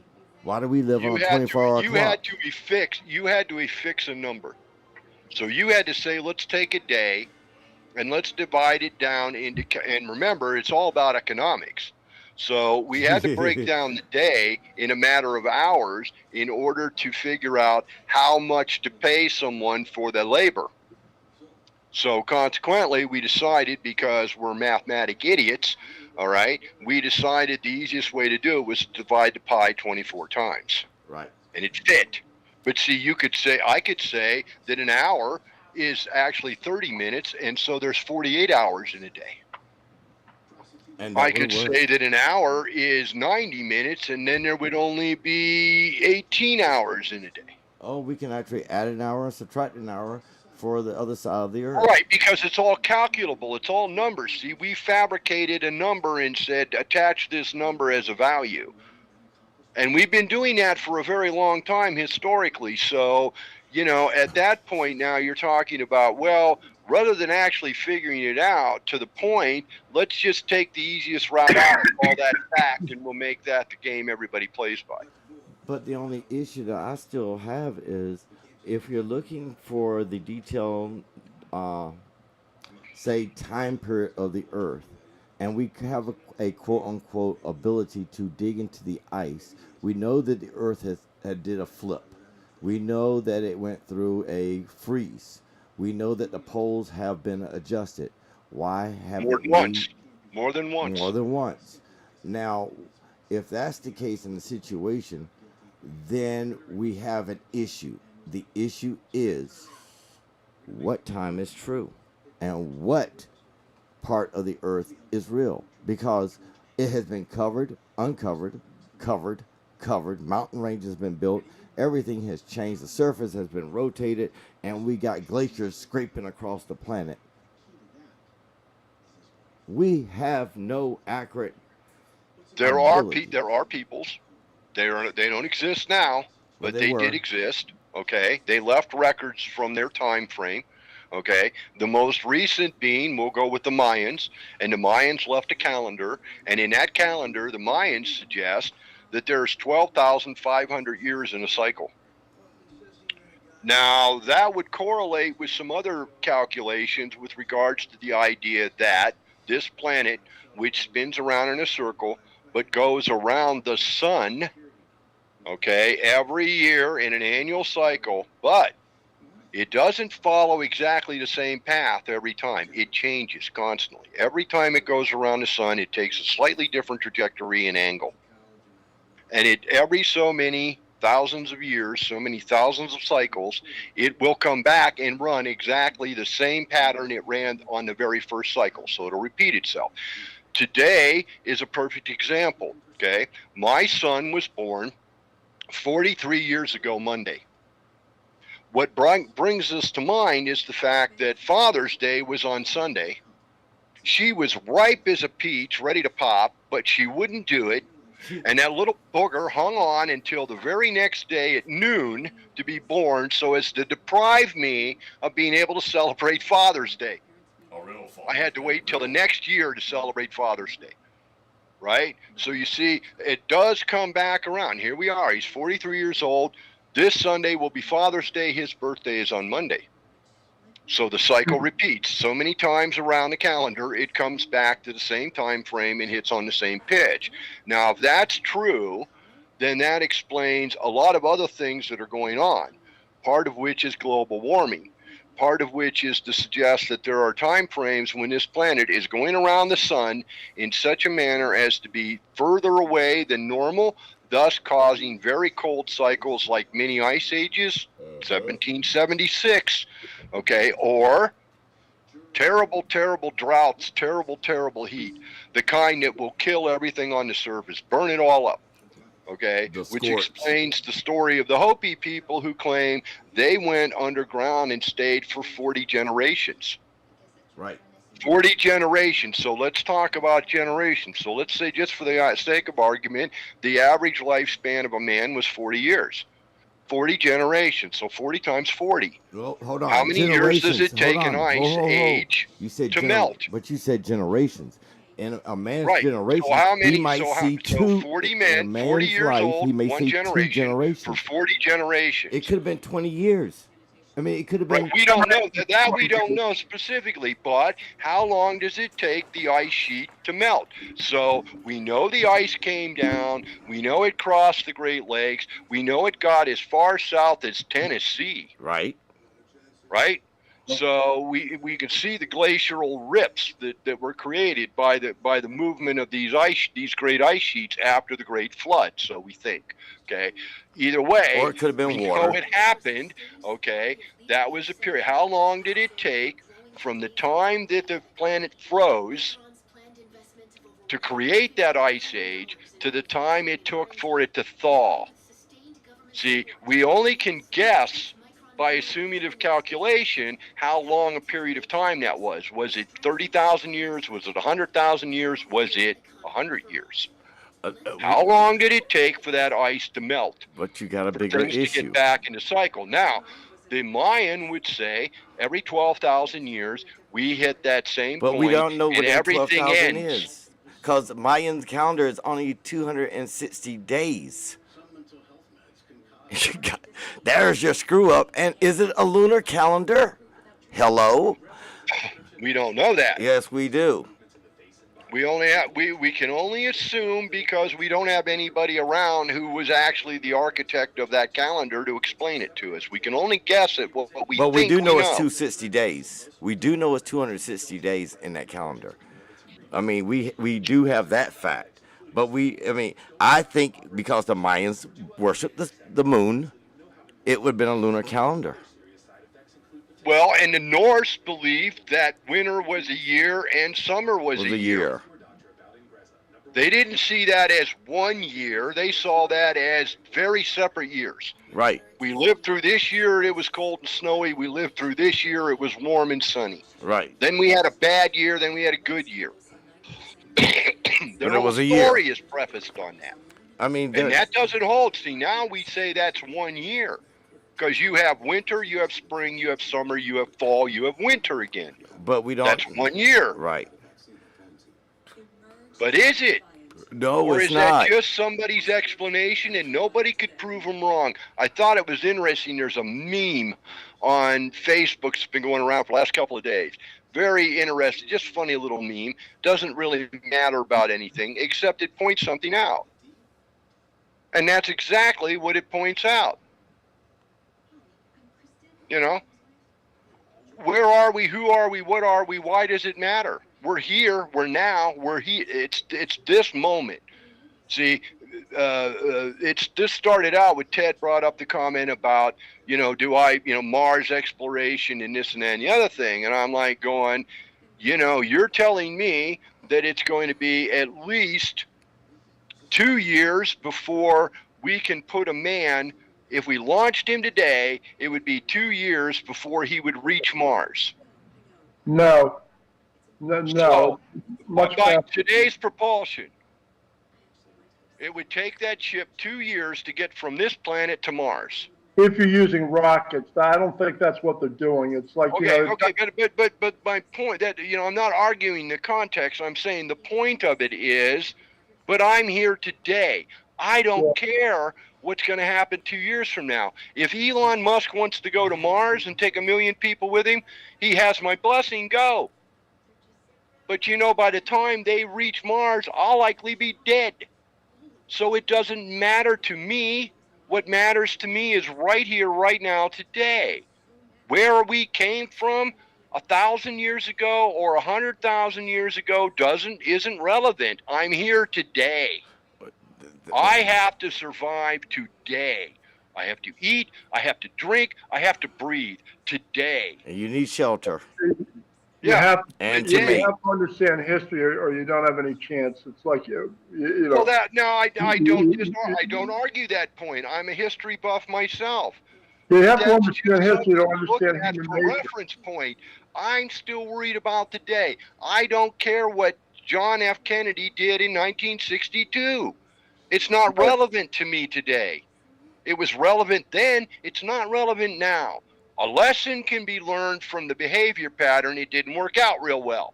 Caused a lot of problems. Okay? But that's just a tool to use. Today, I wake up, I have to put food in my belly, I have to put water in my body, I have to put oxygen in my lungs in order to continue to function tomorrow. Or there won't be a tomorrow.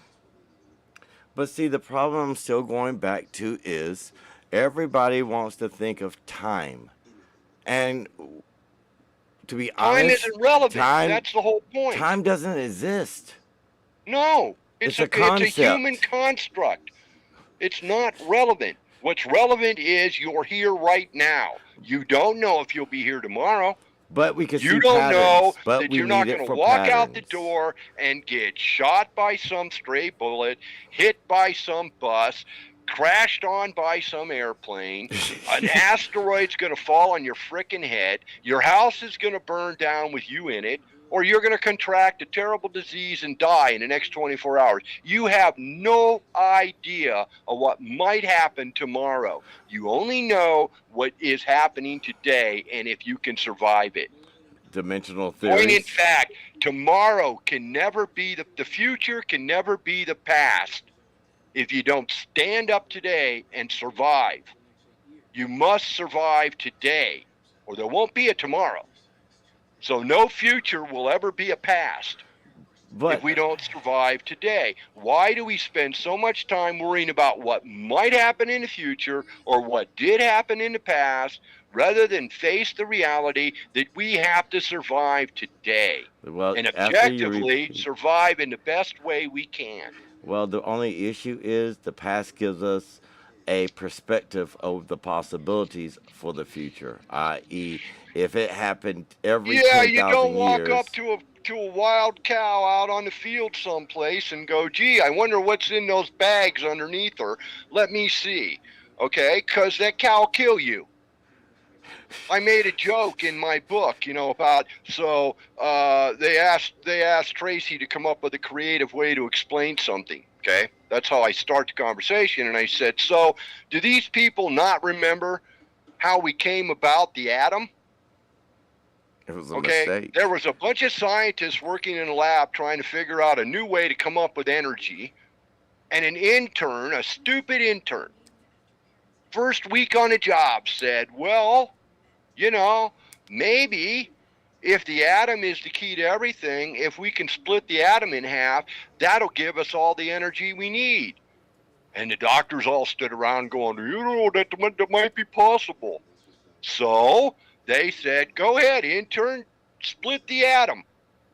You've never heard that intern's name, and you never will, because that intern split that atom, and that intern split with it. Okay, gone. Eradicated, right? We found out that you don't just split the atom, it will destroy everything around it. Okay, so, learning from history is not to make the same stupid mistakes. It's still the past. What we appear to be doing in today's society, and I'll ask Ted because he's old enough to really reflect on this, okay, and that is, we seem to have this predilection towards going back to the past and trying to take something out of history and say, ooh, let's try this again. This isn't working, that isn't working, let's try something from way back here and see if that'll work. Well, they do that. They made chimeras. History proved that it didn't work. Okay, if you look at the United States, if you look at the establishment, the buildup and everything of philosophically of the United States of America, okay, you have a somehow bastardization of recreation of Greek culture and Roman politics pushed together to create this experiment we call the United States. The Greek process didn't work. The Roman process lasted 800 years, not technically. Technically, it lasted less than 400 years, collapsed and re-rose, got in power again, and lasted another 400 years. But then it collapsed. So the exercise that you're borrowing from is doomed already. But we think we're smarter. We think we can outfigure where they screwed up and avoid those errors and win the game. The current administration believes that they can recreate an environment that has failed a dozen times in modern history. That's called insanity. But they're going to try it again, and they're trying it right now. Did you see the thing in the paper about the, I think it was 30,000 cattle? Were found dead, feet up in the air in Kansas, like a week ago. That's just a heat wave, right? They're saying they're still doing autopsies, but they're saying no. They're saying they think it was a respiratory virus. Okay, no, strictly for cattle. It's something that affects cattle. Okay. So, but they're trying to figure it out, right? So is it an anthrax spread? What is it? Okay. Oh, that won't be heard in the news. Now, the conspiracy theorist would say that if I'm sitting in the Washington think tank underneath the White House, then we killed those beef on purpose to deprive the marketplace of product to sell at the grocery store. The reasoning behind that is because we want to get the U.S. public used to not eating meat and twice a day, back to vegetation, and getting us used to eating vegetation. In other words, they're going to make us become vegans because there won't be anything else to eat but what they want us to eat. So they'll go kill 30,000 cows just to make sure we don't have steaks for 4th of July. Oh, you got me fucked up. I know 10 is like, shit, I'm from That's DC a conspiracy theory, but now think about it. Think about the rats they're pulling now. Well, hold on. Okay, you got to think a little deeper than that. They want to kill fossil fuels, so how do they go about getting us broke away from being, sucking on the nipple of fossil fuel? Well, they'll just take away all the fossil fuel. There won't be any more. Yeah, it's raised. And you have no other choice, do you? If there's no meat being raised, if there's no meat at the grocery stores, then guess what? You're going to have to make dinner without meat tonight, aren't you? You didn't want it that way, and it didn't have to be that way. Didn't have to be that way. That was their fanatical attitude. Their fanatical attitude is you should eat nuts and roots. That's all you should ever eat. Trust me, humanity would not have survived if we had stayed on a diet of roots and nuts. Civilization would have died off about 1,000 generations ago.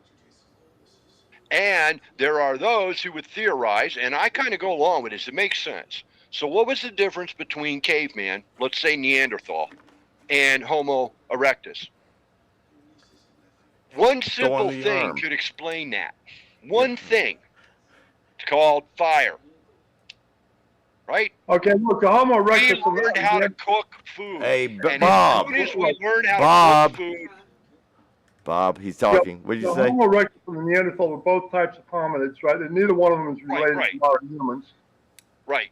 But the logic story goes that when we started cooking food, we changed the chemistry of that food. Now, we know that's fact. We know that raw meat and cooked meat are not the same chemical compounds anymore. It alters the compound.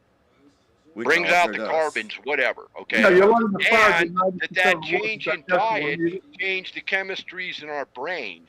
And Yeah. when we changed the chemistry in our brain, we became smarter hominoids than our ancestors. Are you Boom, never there's a been line hominoid. right there, the missing link, that line that says, when did we quit being apes and become men? We've never And been it all apes. We've never been- correlates to fire and cooking food. Yeah. Okay, Bob, it's like we've never been apes, we've never been hominids. It's like humans were designed from day one to eat meat, to eat hard veggies. For those, they have to be cooked, right? It's like the whole reason the humans don't have fur. You know, there's one thing that humans have ever done in the past for which not having a fur coat would be an advantage. That is for using fire, particularly in open and windy areas. Now, the Neanderthal also had fire, but he had to be a whole lot more careful of it than we ever did. There's like an incident that would cause a minor burn to a human could easily light a Neanderthal up like a torch and fry him. Right. Okay, Christmas tree early human needles are common. Nobody's ever found the first Neanderthal needle, because a creature with a 6-inch fur coat doesn't require needles. Okay, I mean, that's obvious. It's like, you know, humans originally lived in water. It's like the original human diet was a combination of shellfish and fruit, and then eventually fish, as I learned how to make nets and ladles, things to kill fish with, right? To catch fish with. So we were scavengers. We learned to hunt. We didn't know how to hunt. We found food. We just wandered around and found food and ate it.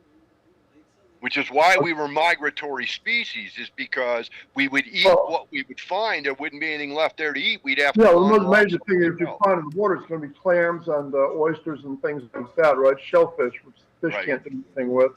The humans with our hands can work with shellfish, right? So the original human diet was a combination of fish and shellfish and fruit. Carrion.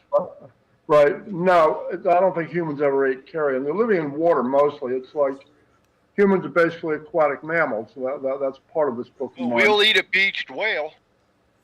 That's carrion. Yeah, but that's pretty rare. That's carrion, okay?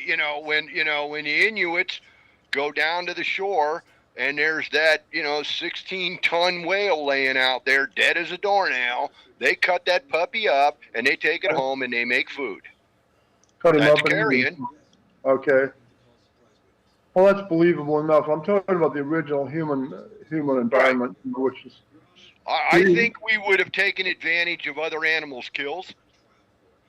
Yeah. If we came across the carcass and there was food, we saw the other animal eating it. We went, if they can eat it, we can eat it. So we ate it. You can't judge our behavior on this planet. You can't you can't judge our original behaviors by what you see on this planet. This planet is not a reasonable human world.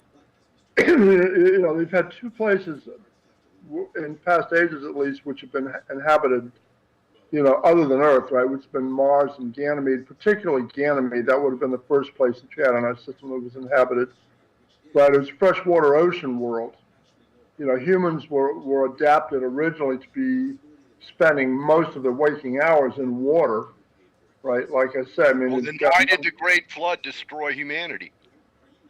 I don't believe in all of that. But that's the argument, right? So if the Great Flood destroyed all humanity, then why wasn't, if humanity was originally an aqua creature, why didn't humanity wasn't adapted to spending like 24/7, 365 in water, right? It was like it was spending most of we used to have gills. We still have them. They're right here. You can feel them. We had gills. All the mechanics are still there, going down to the lung. Humans don't use them anymore. They're closed up and grown over because we don't live in the water anymore. Yeah, I'm talking about a later stage than that. It's like humans. I mean, I don't believe in evolution, really. It's like you get straight down to it. But you may have like humans being designed over top of like a re-engineering process, starting with something coming close to resembling fish. Sure. Okay, but the original state of humans was as an aquatic mammal, like on this largest moon of Jupiter's, right? And there was a symbiotic relationship between humans and the other aquatic mammals. humans don't swim as efficiently as seals or dolphins do. It takes a lot of energy for humans to swim. This energy was coming from fruits more than anything else. That's why we still have this taste for sweet things. Now, a cat would starve to death. Right. A cat would starve to death in a room full of cookies and candy. Okay, dogs will eat anything, right? But I mean, your real predators, real predators can't survive on carbohydrates and all that kind of stuff. They've got to have. Right, they have to have the protein. Right, they've got to have the protein. Right. Well, they've got to have something that generates the. It generates the. Oh, they eat. I raised hybrid wolves in Colorado on 90 acres. Okay, of pristine at the west face of Pikes Peak. I witnessed them on their own merit. They were loose to run on the property wherever they wanted to go, whenever they wanted to go. They would regularly go dine on various bushes. They would dig things up and eat them out of the ground, tubers, that kind of thing, roots. Yeah. Okay. They would eat berries. Okay. Now, what I did find was like citrus fruits, they didn't like them. They wouldn't have anything to do with them. You try to give them a slice of an orange, they didn't want anything to do with it. My dogs had the same issue. They didn't like things that squirted in their mouth.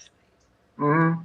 Right? If it was dry, that was cool. Didn't come out right. Okay, but if you bit into it and it squirted in your mouth, they would spit it out immediately. Didn't like it. No, but the two things that we had to cook was meat and hard veggies, right? And then, like I said, the fruit was the source of the energy to be spending that much time in water, in which we don't move efficiently. It takes a lot of energy.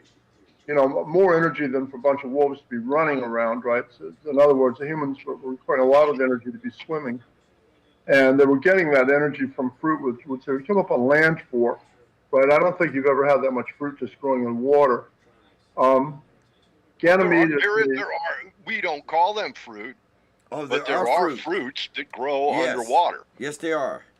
There are types of vegetation that grow on the ocean floor that bear a thing very similar to a fruit. It's a nut pod, seed pod. Oh, what is the name of it? Other fish eat them, and so we could have just as easily have eaten them as well at some point in history, right? Okay. You've heard of Elaine Morgan? And there's several books that she's written. I mean, one called The Aquatic Ape. I can't say that I'm familiar with her work. Okay, it's like I said, I'm pretty pragmatic, right? That's to me, much of that is sci-fi. I don't say that it's wrong. I don't discount the possibility of it. I've just never seen the evidence of it. Therefore, to me, it's illusionary. It's imaginary. It's a nice story. Like Star Trek was a nice story, but I don't believe we have spaceships up in space right now. I've not seen them. See no evidence of that advancement in human race. Now, maybe that's because they don't want me to see it, and I'm blind and stupid.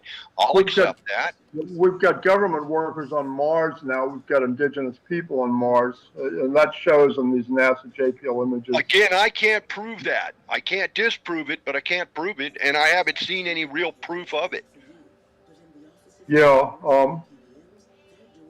I live in Sedona, Arizona, one of the most UFO visited places on the continent. Okay? And yet, in all the years that I've been here, and as much as I've tried, I really want to see one. I've never seen one. Are you familiar? Never seen anything here. Are you familiar with the TR-3B? No. That would be the TR-3B is the most secret of all secret, U.S. flying projects. It's like, apparently it's I was a grunt. I wasn't in the Air Force. Okay, apparently the TR-3B is an interstellar vehicle. Okay, it uses electrogravitic propulsion, Biefeld-Brown propulsion. That would get you to Mars. Like, it wouldn't take a year to do it. It might take a day or two. I don't know, but it's like, basically way beyond our idea of warp drive. You're right. No, you don't. No, I mean, there's no such thing as warp drive. There's no such thing as Well, that's warp. what I'm saying. But we would use the contents of warp drive, right? So that's what our reference point is. We have Yeah, Star Trek and what you're Star talking about Wars and is warp bang, drive, right? yeah, you're talking about Yeah. the bang bang principle. Yeah, but you're talking about something that is like beyond light, so fast that it's yeah, you're talking about there. something Yeah. substantially faster than light. You're substantially faster than this thing that we call C, right? You're talking about constant acceleration, which is what you need in order to get to the nearest stars. Exponential on exponential on exponential times exponential. Right, yeah.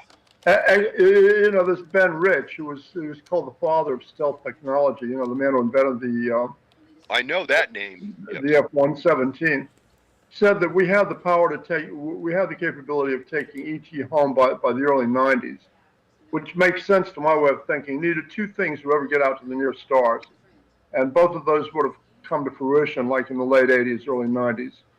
Okay, you needed a better propulsion system than your rocket propulsion. You needed something which could give you the constant acceleration that you need to go those kinds of distances, right? Then what you're going to do is to use full power forward to the halfway point to something like Alpha Centauri, and then throw the thing in reverse. Full power back. I was waiting. That was the argument I heard. Okay, was that we actually had in 1964. Okay, or 65 in that period, we had the technology to be able to do that propulsion. We could make this happen in theory. We couldn't put on the brakes though. Okay, that was the problem. Yeah, we could get going. We couldn't stop. Okay. Yeah, no, we could put on the brakes. It's like you go full power to the halfway point, then full power in reverse until you come to a stop in the neighborhood of where you're trying to go. That's not complicated. Look, there were two things. That's suggesting that once you crack the atom, I'm theory here now, okay? But once you crack the atom, you're saying that halfway through the release, I can control it. Yes. And that's the problem. See, I got where he's coming from, and yes, we can. We don't have a way to stop it. Once it gets going, it's out of our control. No, it's not out of your control. It's like you basically generally call, bang bang system, right? It's like, full power forward, then full power in reverse, right? Until you come to a stop. You could do that out there, like on the salt, on the salt flats, like out there in Utah. You could get something, with a 10,000 horsepower motor or with a jet engine or something. You could just go to some kind of a point to where you only put a tablespoon of fuel in it, so it would go boom this far, this fast, and then there would be no more fuel. So now it would have to slow down. No, you'd reverse the thrust at the point at which you wanted to start slowing down to arrive at your destination. You do the same thing with jet engines at an airport. Look, it's like if you have to use the brakes on an airliner to get an airliner stopped, I mean, you'd never get it stopped. I mean, they would always just go off the runway. It's like but we control those with fuel. Yeah. You're talking about a theology here that goes beyond fuel. This is taking, if you just go with the proton concept and you say that we learn how to master the use of protons for the purposes of creating energy, force versus mass, right? Energy.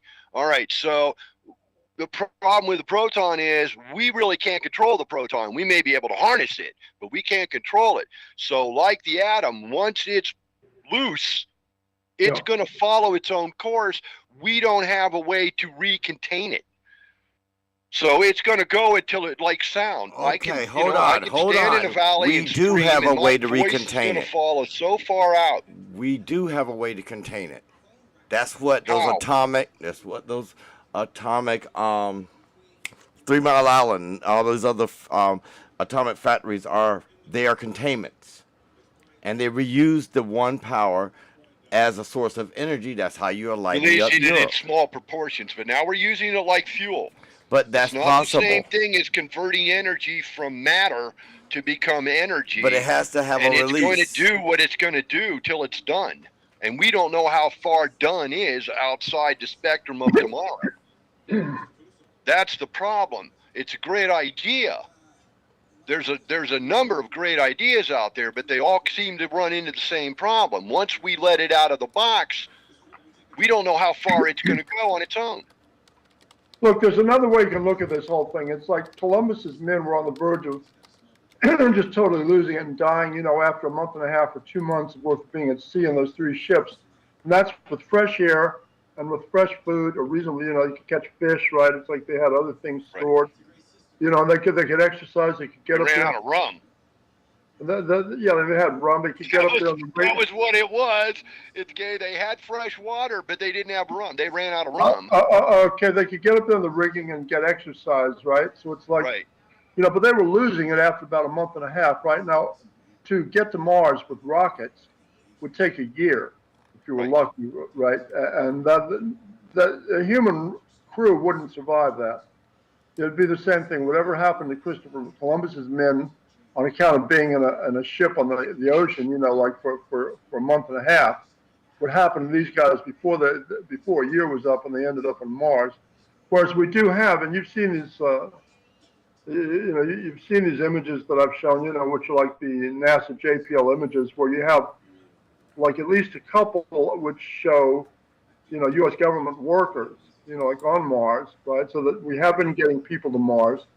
There's also the consideration that, that without somebody to wipe the lenses, that fine dust off the lenses of those rovers' cameras on a daily basis, or at least every other day or every third day, then those aren't going to be sending pictures back for more than a few days, right? Wally.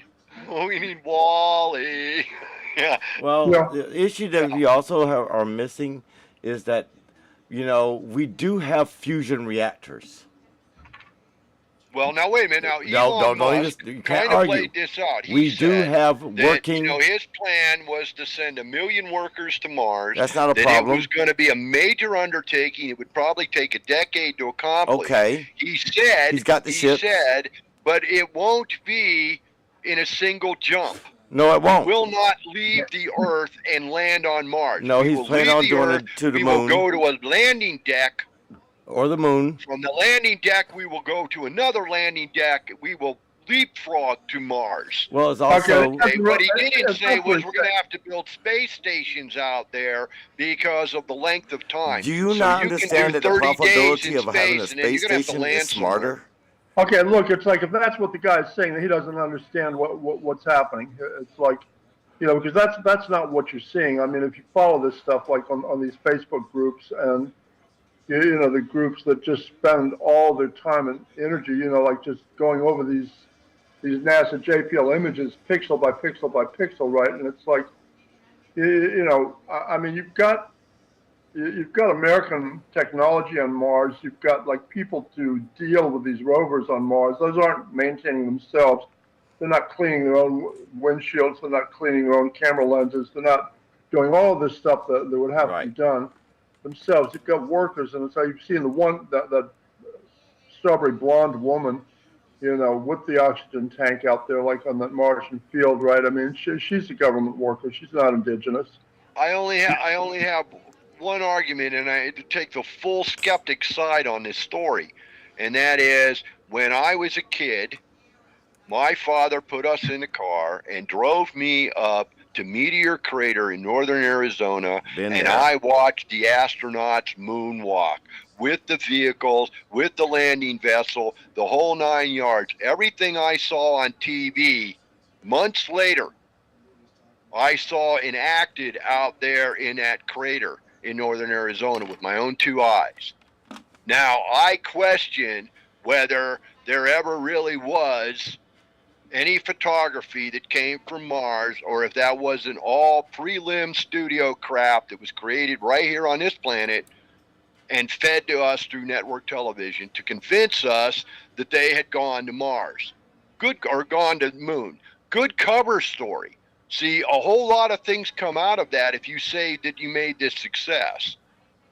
But I've watched the videotape from the moon, and I have one question.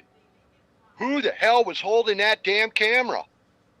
Because there was the camera that was on the lander, and he came down. But there was a camera that was shooting him coming down the ladder from off of the lander.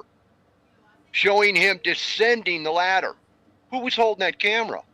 If I he don't was know. the first human being ever to land on the moon, who was holding the camera that shot him climbing down that ladder? And that's just one part of that video that I have questions about. So now that's the pure skeptic's argument, and I can't default that argument because I did with my own two eyes see them up there practicing the moon landing. Now, who's to say they weren't videotaping that? There were cameras all over the place, trucks, all kinds of new stuff. So what if they did shoot that footage right there in that crater or up in Nevada? Set it all up to make it look like it. And who's to say that all the video that is supposedly coming out of NASA, come on. First of all, listen to who we're talking about. This is NASA. The only difference between NASA and Nazi is the I. Now it's an association instead of an institution. Okay? All of the people behind jet propulsions and all of that, okay, they were all German scientists who came over here after the war. Mm-hmm. Okay? Most of them should have been imprisoned in the Nuremberg trials, but no, they came over here and they went to work for our government and they created NASA. All right? They came up with all this stuff. So anything they say is questionable, and we know they're renowned for propaganda. So who's to say that any of the video that they're releasing is real? It's sure, NASA's putting it out there. They want people like Gary Biting. They want them to look at that and say, man, that looks like doesn't that look just like the face of the gorilla on Planet of the Apes? Damn. Looks just like the face of the gorilla in the, what was it, the 12 Monkeys. Okay, I don't buy They say, now, wow, I want people to bite, so let's create these images, let's put them out there, and let's let all the crazies grab a hold of them and go, look what we found hidden on the NASA servers. Boom, boom, boom, boom. Well, NASA wanted you to find that because they did want to distract you, because maybe they do have the knot wafting up there floating around in space that we don't know about. Maybe that's where the trillions of dollars in taxpayer money has gone to, that supposedly was going to fix this and that, and never fixed anything. But yet all that money just gone, all that labor, all that time, all those resources, what have they been doing with it? Who knows? You're I know they throwing a lied bunch of about questions out Vietnam. with I no witnessed it with my own two eyes. Had nothing to do with politics, had nothing to do with communism, it had everything to do with Shell Oil. So anything that NASA puts out there, anything that people are retrieving from NASA, one has to ask the question, is NASA putting that out on purpose? Are they trying to get you to run down the wrong road? Okay, we have one issue. The spaceship with Buzz Aldrin, Neil Armstrong, and what was the other guy's name? God damn it. Well, there were 3 people on that ship. 2 people were on... quiet. 2 people were on the moon. Yes. There's your one person sitting back. There's your third. Holding the camera. He's out orbiting. We don't have that kind of camera technology. We sure didn't have that kind of camera technology then. Was he orbiting? Yes. 2 got in the capsule and went down to the moon. 1 stayed up there in the capsule. And we didn't have remote control capability.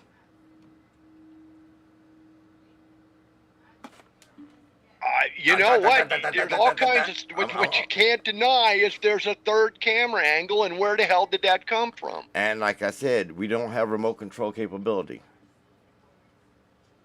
I know. At least we did to some extent. I don't know if it was that sophisticated. So let's look it up. Did we have remote control capability for the 4th camera on the moon landing?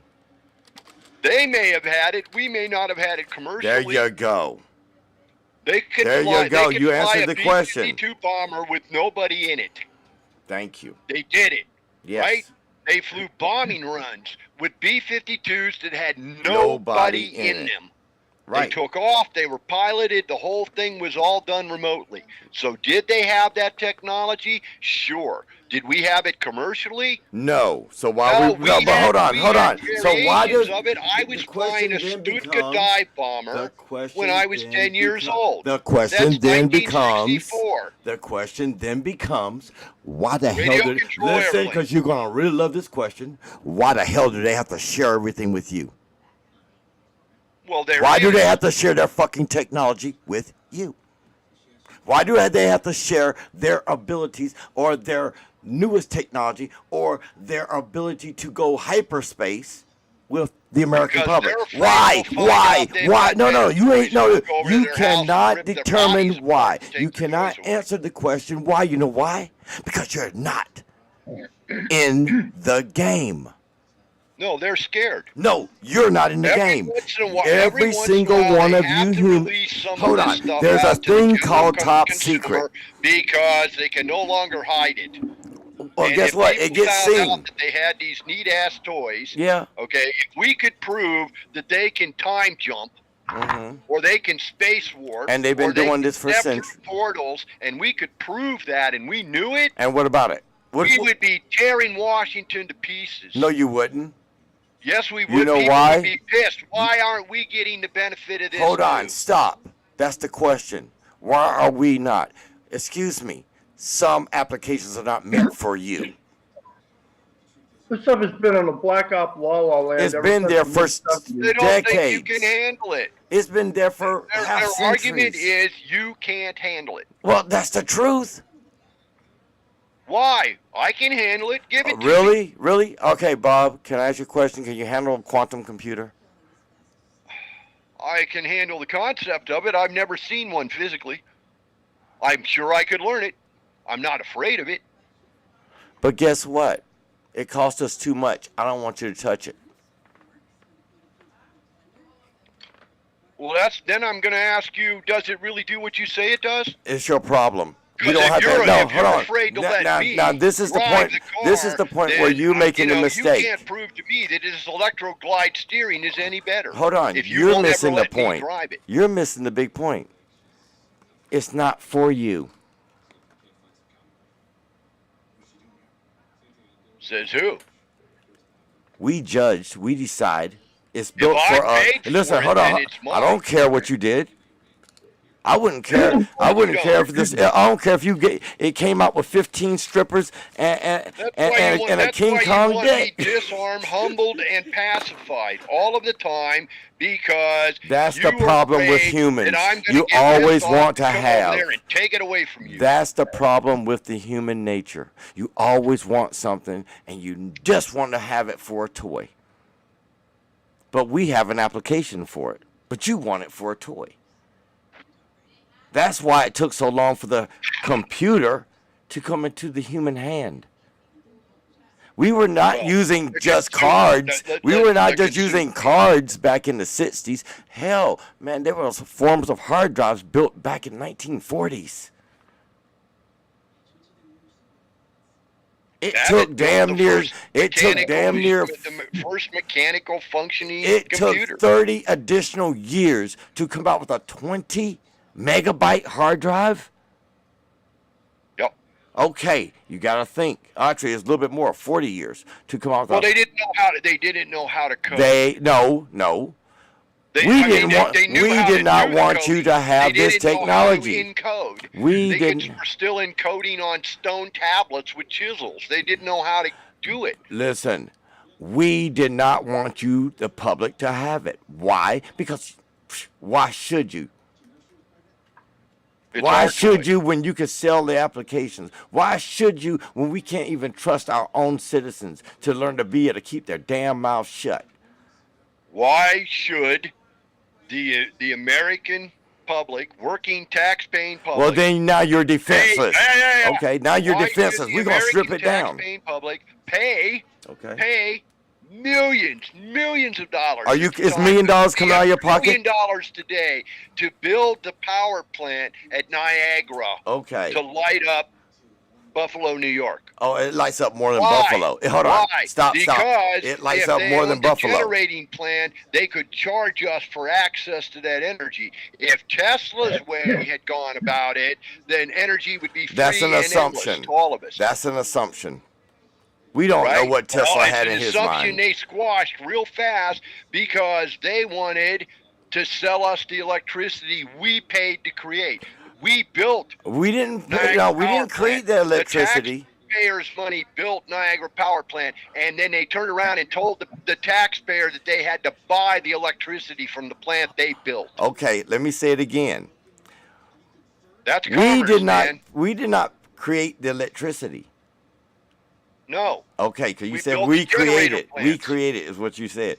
I would have said that the building that we as taxpayers who paid employees to build. Oops, did I say we paid employees All the to build? materials too. I mean, you know, And every pay for the materials. sand, So brick, guess what? mortar, All right, rock, stone, steel. Okay, all you can of give that me was paid examples for of by everything. All you do taxpayer is extending the conversation. The bottom line is simple. It's not for you. It's No, like it's ours. it's like this. It's like this. I'm gonna give you the best example. We built The kid walks you into all have the to kid bow walks down into to. your room and he takes your car keys. He's 7 years old. He goes and takes the car. That's the mentality that you just threw at us. A 7-year-old taking a grown person's car and driving it. Does that kid know what he's or she is doing? Well, it depends. Does that kid Mine would understand? My 7-year-old would have. He wouldn't have been able to reach the pedals, but he sure as hell knew how to drive the car because Okay. he'd driven the tractor out amongst the cattle. Okay, but guess what? The Sat tractor's a behind lot the slower. steering wheel The and had to tractor's drive a the lot tractor. slower than the vehicle. Well, yeah, but he would have had a general understanding of what to do. My kid did steal his mother's car at one point and went to go see a girl Who long hasn't? before he was old enough to drive a car. Who hasn't? The bottom line is, Okay, it's so not your meant your for analogy you. has Swiss cheese. No, balls, I just man. said the key words. It's not meant for the public. Why isn't it meant for the public? Hold on. Who are you to decide what is it? No. Self-differentiation. How about this? Self-differentiation. Why Come should- on, PhD. okay, so this is all about one person believing that they are superior above It's all not other about people, superiority. and therefore they should You have are military. it, It's and not we about should superiority. have to bow down and beg for You're it. a military. You know it's not about superiority. Okay, look, it's like you had that Brookings Institute study, which was the biggest part of the problem early on. Thank you. You know, they basically managed to convince our federal government that the American people could not handle the knowledge of contact with people from outside our own planet, right? It was like, Absolutely. Right. you know, this Hold was on. a Is that major sort of a disclosure? thing. Is that disclosure? Is that disclosure, Theodore? Come on, Theo. Look, It said we cannot handle looking at it. Some of this stuff right now. You've got this Ben Rich, It's who not was like, disclosure, it's fact. You can look it up. It's But all you there. just missed All the of it's- point. Well, They 90% said we of it is can't handle published, it. 10% of it never will be. But you just missed the point. It said that we cannot handle the disclosure of aliens outside of off the earth. That's And- what they believed. and Look, then- it's like you've got this Ben Rich, Right. who was called the father of stealth technology. He stated in a 1993 alumni speech at Yes. UCLA, he said, "We already have the means to travel amongst the stars. That means traveling faster than light. But these technologies are locked up in black projects, and it would take an act of God to ever get them out to benefit humanity. Anything you can imagine, we already know how to do." They needed two things to go out to the stars. They needed Biefeld-Brown propulsion. They needed a propulsion system that was adequate and up to it. And they needed the compute power density to plot courses and to calculate what they were doing out there in space, right? Big Blue and Raython. And the compute power density they needed first became available in the mid 1980s with the Motorola chips, you know, with the 680 20, Processors, 680 30, right. 680 40 family of microchips. And 286. another thing that they had to have was like hard drives, which were small enough and yet had enough capacity to solve those kinds of problems and do those kinds of calculations. There was another issue, and the other issue was part of this that froze all this up, and it happened in the late 80s, early 90s, and that was they did not have the web. What year? The interconnectivity between the systems. What year? The macros that had to be created, the bridge works that had to be built in order to be able to get all of these different elements to communicate with each other because they were written in different languages. But so hold B++ on, we did have and Fortran were not the same language. Yet in that computer, they needed to use both of them. So they had to build the networks. This is what my wife was involved in. Okay. And they had to build these systems. And that was all done. There was actually a competition that was going on around the country at various universities where they were trying to come up with a solution. And the school that my wife was at was the school that came up with that solution. Well, which became the first true mega server, right? The meta server, right? Correct. You could, the only thing that you run on computers is executable files, right? And you could run executable files. It doesn't matter whether an executable file is written in Fortran or C or whatever. Right. But, I mean, the languages that they had that you could do anything resembling math or physics with in the 1950s and 60s were going to be like Fortran or then ALGOL. Right, I don't think you never did anything resembling, scientific computing with COBOL or anything like that. Right. Tracy did. I never did. No. But by the time she worked with COBOL, and she worked with all. I mean, she worked. Her professors that she was schooled under, and it was all by fluke. It wasn't like she was some protege, right? This is just it happened. She went to this school. Hey, and you missed one thing. She showed an aptitude, and the guy that was her primary professor went, this kid's got an and he fed the aptitude. But these guys that were running this program were running it for Diebold and Timken and Hewlett-Packard and those guys, and it was in Northeast Ohio, and these were the guys who came out of the original think tank that built the original computation systems for the federal government. So the first computer systems, which were warehouses full of machinery with spools of information on metal tape. Okay. And these were the guys that built that. These were the guys that figured that. They were now teaching the next generation to build the next generation. Tracy would leave school and go work for Babcock and Wilcox, building nuclear power system management controls.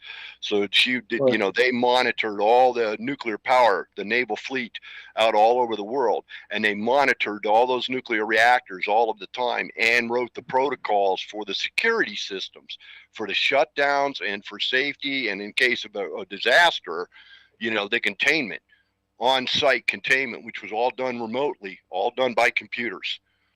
Okay. And they were in Alliance, Ohio. Right. Nowhere near the water.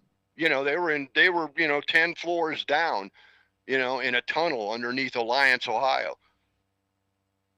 And that, she, like I said, she was part. So I got that kitchen table feedback, about all the as stuff was going, because she'd come home, she'd be all, this new thing today, man, just came out, and we're playing with this new thing, and she'd be telling me all about it, right? And I'd be like, okay, I don't understand what you're talking about, but sure, I'll listen. It's kind of like telling me about how to do laundry, and so if it's this color, then you put this and that and this in it, but if it's that color, it's like, nah, you throw it all in the machine, you turn it on, and walk away. But yeah, I mean, that was all there. But again, so much of this is, we know these people feed us stories. We know they feed us distractions over here. So when they think we are being suspicious of what's going on, that we might get too inquisical, then they come up with some way to feed us a line of BS. And I mean, I give you Hollywood, I give you sci-fi. Since its birth, the whole time it has all been about, setting us on a mind, putting us in a mindset, and then, continuously convincing us that this is all science fiction. It's fiction, man. It's all made up. It's just stories. It's not real. Okay, I believe the Now, stuff down on the Mars line, is real. when you confront something that is real, you're going to go, oh, that's just science fiction, right? Yeah. Because you've spent 45, 50, 60 years of your life being told that's just science fiction. You can't have a flip communicator that you can carry around on your belt that you can talk to your spaceship on. Whoops, I've got one of those. It's called a cell phone, Right. right? Okay, look, I don't believe that these images coming back from Mars could be made up. It's like, these are real. It's like you're seeing topography, which is completely different from anything you'd find on Earth. It's like you're seeing too many things which don't make any sense. You're seeing a whole planet, which is basically like an archaeological site, right? I mean, you're seeing like mechanical junk and debris strewn across the sands everywhere. And the other thing that I would tell people about, these JPL images and the reason for believing that they have to be real is that, like, there's too many of these things which are obviously artificial, and if they weren't real, it's like somebody has done way too good a job of hiding those images, like in these massive scenes, like these gigapan images, which just go on the miles across, right? And you would have to know where all these things were. It's like, in other words, somebody that was making up a Potemkin show or something would have, he would be going to gigantic effort to create these things, and then most of them would never be found, right? The law of averages says you're not going to find more than a few of these, so it's like it would be just a gargantuan amount of work for for like 95% of it would be like for no benefit. Well, I keep going back to, okay, so we'll discount the Anunnaki thing, right? We won't go into the concept that aliens came here and aliens intermixed with us a long time ago. No, look, I don't believe we're in well aliens. aware of their existence and have been ever since. So we'll discount all that. We'll leave all that on the table. That's not part of the conversation. So the conversation is, we have a bunch of men. They have too much time in their hands and too much money, too much power and control. And they've gotten so much that the game isn't interesting anymore. It's become mundane. And there's no more wealth to be had. You've already got as much as you're going to get. Okay, there just really isn't any more there. So the quest now to go into space is to seek more wealth, more power, more influence. Now, a part of that crowd is scared. They're just automatically paranoid. And they do believe that if mankind can live on this planet, then what are the odds that mankind is on some other planet out there, far, far fetched across the universe, and that one of these days they're going to come attack us and take our chickens and our eggs. Okay, so there's that bunch that are now driving the need to go out there and explore, because we need to go find them before they find us. We have that mentality, right? Okay, that would never happen. That would never happen. Guys like Patton and MacArthur in World War II, we should go get Russia now. Okay, we should do right now. While we've already got the machinery on the ground, we should go get them, okay? Because one of these days, they're going to be a problem. So there's that mentality that drives this space thing, exploration thing. Then there's curiosity. Then there's what we talked about earlier, which is, maybe those people out there have the answers to the questions we can't seem to solve. Okay, we don't understand. We don't understand how we can live without pollution. We don't understand how we can do these things. We don't understand how we can be happy. Okay, please tell us how we can be happy. Okay, so, ultimately, this is what drives the human mind. Now, we have these power brokers that are sitting at the top of the easel, and they're out there chasing the game. And at the end of it, it all breaks down to the fact that they're going to move to a bigger game field because they're chasing greater profits. And we are all just the sheep doing what they want so they can accomplish their goals, and we don't matter. We're not going to get to share in it. It's their benefit, not ours. Okay, there's no profit in space travel. That's what I'm telling you. It's like there's nothing. Well, we don't know that, though, do we? There's nothing you could bring back from anywhere else in the universe which you couldn't manufacture or create here in our own local environment, much cheaper, vastly less expensive, vastly less effort than to actually go out into space and bring something back. Going out into space. But Ted, we live on volume, remember? Okay, our idea of value is by volume. So I have a higher stack of cookies than you do. I have more cookies. And if there are no more cookies, if you've got this many and I've got this many and there are no more cookies here, then we got to go out there and look for cookies, don't we? Because how else can I prove that I'm better than you? Because at the end of the day, the human ego drives us to prove that we are as good as everyone else. Okay, so in look, order like to prove that we are as good as, we can't be lesser than, so we must be better than. Okay, look, I have to beat you in the foot race. I can't tie you. That doesn't answer the question now. You don't want cookies from out there on Pandora. The one thing that you might maybe not. I don't know. You might want a couple of their recipes for cookies, right? You need to know how to make some of the cookies. Maybe they got some, maybe they got some real cosmic cookies, huh? No, that's what I'm saying. It's like the only thing that it would be efficient or intelligent to want to go out and grab from some other solar system would be information, right? Right. And you could probably. That's profit. If I have it and you don't, then that's profit. Yeah, that's fine, but it's like you don't have to travel there. You know, they don't have. We don't have to travel there to steal their cookies, and they don't have to travel here to steal our cookies. You could either share information, or you could go out and grab the information somehow or other. But you don't need to go out there and rob the place. Wasn't that the logic behind SETI? Was that we were going to shoot 10 million signals out in 10 million directions and see if we got an answer?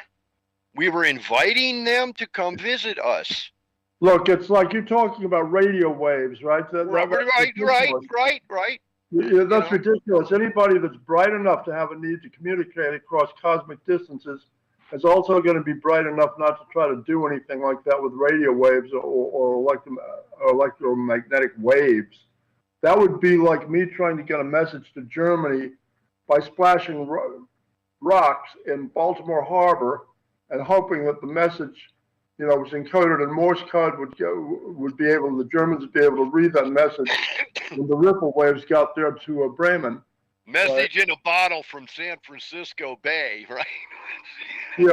No, you understand what I just said? What's the chances it's going to make it to the den? Yeah, right. You understand what I just said? It's like there would be like splashing rocks, pebbles in New York Harbor, and expecting, this message to be readable on these ripple waves when those ripple waves get to Germany. So, yeah. But all I was saying is that's what SETI was, right?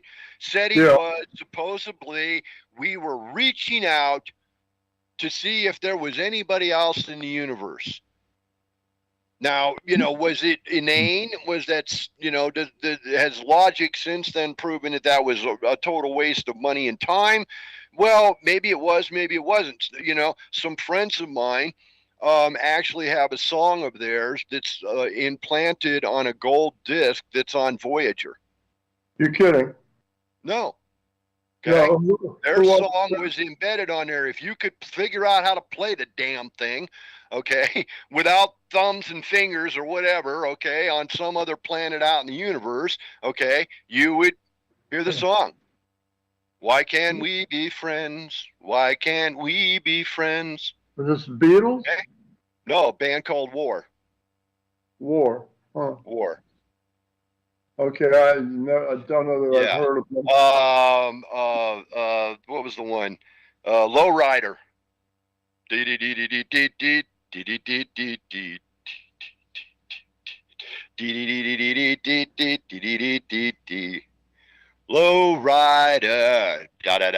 da. That I have heard. Yeah, that's War. Okay, some guys out of Compton, California, back in the '60s. Okay. They still tour. They're still out there. They sold several million records, but their song was picked. One of their songs was picked, and it was actually put on the disc, and it was attached to the rover Explorer, whatever it was, Voyager, and often went in space. So that if it was retrieved by another alien race, they could take that disc, and it had the picture of man and the picture of woman and all that, all done on it, all heliographed and everything. you know, and that was our reaching out to the universe to say, is there anybody else out there? Well, now, did they do that as theater? Did they already know? Were they already tuned in? Were we 40 years in history? Okay, they had already accomplished so much stuff we had no idea about, and they did all of that under the guise of World War II and the post-war era, and by the time they decided to let us in on it, they were making it like, okay, all right, we're going to reach out there in the stars, and we're going to see if there's anybody out there. And then we're going to give you a TV series called Star Trek, and we're going to give you movies called Star Wars, and, you know, we're going to give you Buck Rogers, and we're going to give you, but see, that is all just to get us on the path of maybe being ready to realize that we're already bouncing around galaxies. But we don't need to know that, because they want to make sure there isn't profit to be had first. And if there is, then they're going to get it for themselves. And if there isn't, then they'll let us in on it eventually. But not until they've made sure they got the profit, if there was any. The only thing that I feel reasonably certain of is that, like, we have been to the near stars as of now. I'm sure that we've been to Ganymede. I'm sure that we've been to Mars. I'm sure that we've been to Alpha Centauri, Proxima Centauri. And you've got, like, you know, stars within, like, near stars within 12, 15 more. Flash Gordon and Buck Rogers might be more real than we realize. Those might have been stories that were made off of things that really happened. Real people, real events, real No, there was nothing in Flash Gordon and Buck Rogers about going outside of our own galaxy or outside of our own star system. Really, it's like they're just talking about going around to Mars, right? Well, like I said, but see, there might have been more, you know, that might have really been happening, and those stories were just satires off of something that was really going on, a way of letting us in on it, so to speak. Emperor Ming from Mongo. Listen, guys, it's like it's getting to be like a couple of hours here. It's like I'm going to have to get back to other things. It's like next time I get on your show here, Daryl, it's like a couple of things we could talk about. I mean, if this is like before we get to this other discussion, you know, like about Mars that we're interested in. It's like possibly this thing that I was involved with like Monday, right? You know, the thing you had, I don't know how much of that I told you about. We had a meeting of the minds between the Texas GOP format or platform committee and the LaRouche group in Houston, right? And we were talking about the possibility of replacing the Federal Reserve with a third national bank. And that gets into a weird area of discussion, right? Because you've got a lot of people who really don't know. I'm sorry? Yeah, that gets into a whole lot of stuff. Yeah, a lot of people don't know any better regard this Andrew Jackson as a sort of a St. George class hero, right? So that I get funny looks when I start talking about wanting to create a third national bank, right? Or the LaRouche people, when they start talking about that, right? You get people look at them like they're crazy. And the hell of it is that, like, you know, I honestly believe that Andrew Jackson and the people he associated with were looking at that whole proposition the wrong way.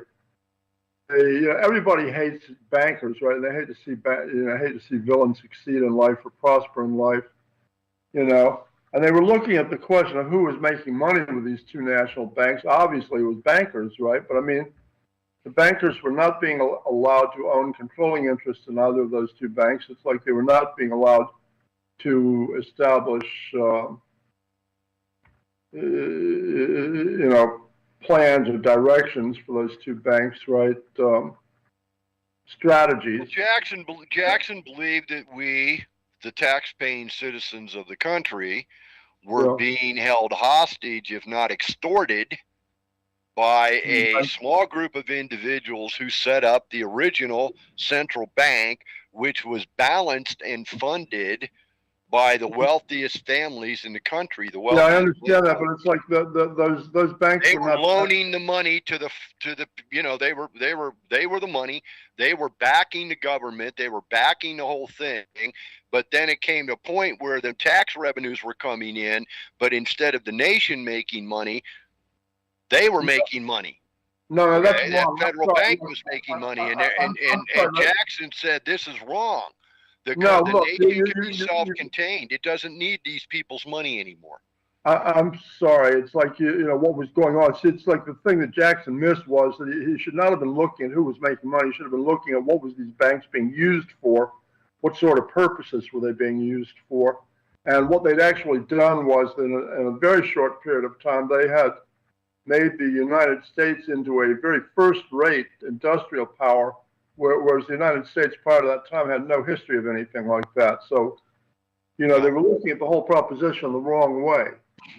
And this is the thing that the LaRouche group believes. You know, between Andrew Jackson and Alexander Hamilton, you've got, in that picture, you've got one hero and one goofball, or one, at worst, a villain, right? At best, somebody that really didn't understand what he was dealing with. Okay, and Alexander Hamilton is the hero in that picture. I mean, the system that they set up. You know, you could go to even like History for Yuppies series type things, you know, on the internet will tell you that like the national banks were one of the three pillars of the thing that they called the American system of economics, right? You know, there was a national bank. From 1840 to 1860 was probably the best time economically, from the citizen on the street to the man on the mountaintop side, okay, the best life that anyone ever had. The Civil War and Reconstruction was a con job. Reconstruction was a ripoff to the American citizen, the taxpayer, and we've been being ripped off ever since. And that's the problem. Yes, we need to take down, you know, right now, it is the same thing that it was before Andrew Jackson. It's the same scenario. All of our wealth, all of our nation's power and influence is all based on somebody else's money being collectively held, and they loan us money, and then all the tax revenue goes to them. And then they, to pay back what we borrowed previously. We're constantly in this borrowing mode. So the taxpayers are borrowing money from private lenders, then paying back exorbitant interest. It just went up 0.75%, folks. That's what the real interest rate's about, you see.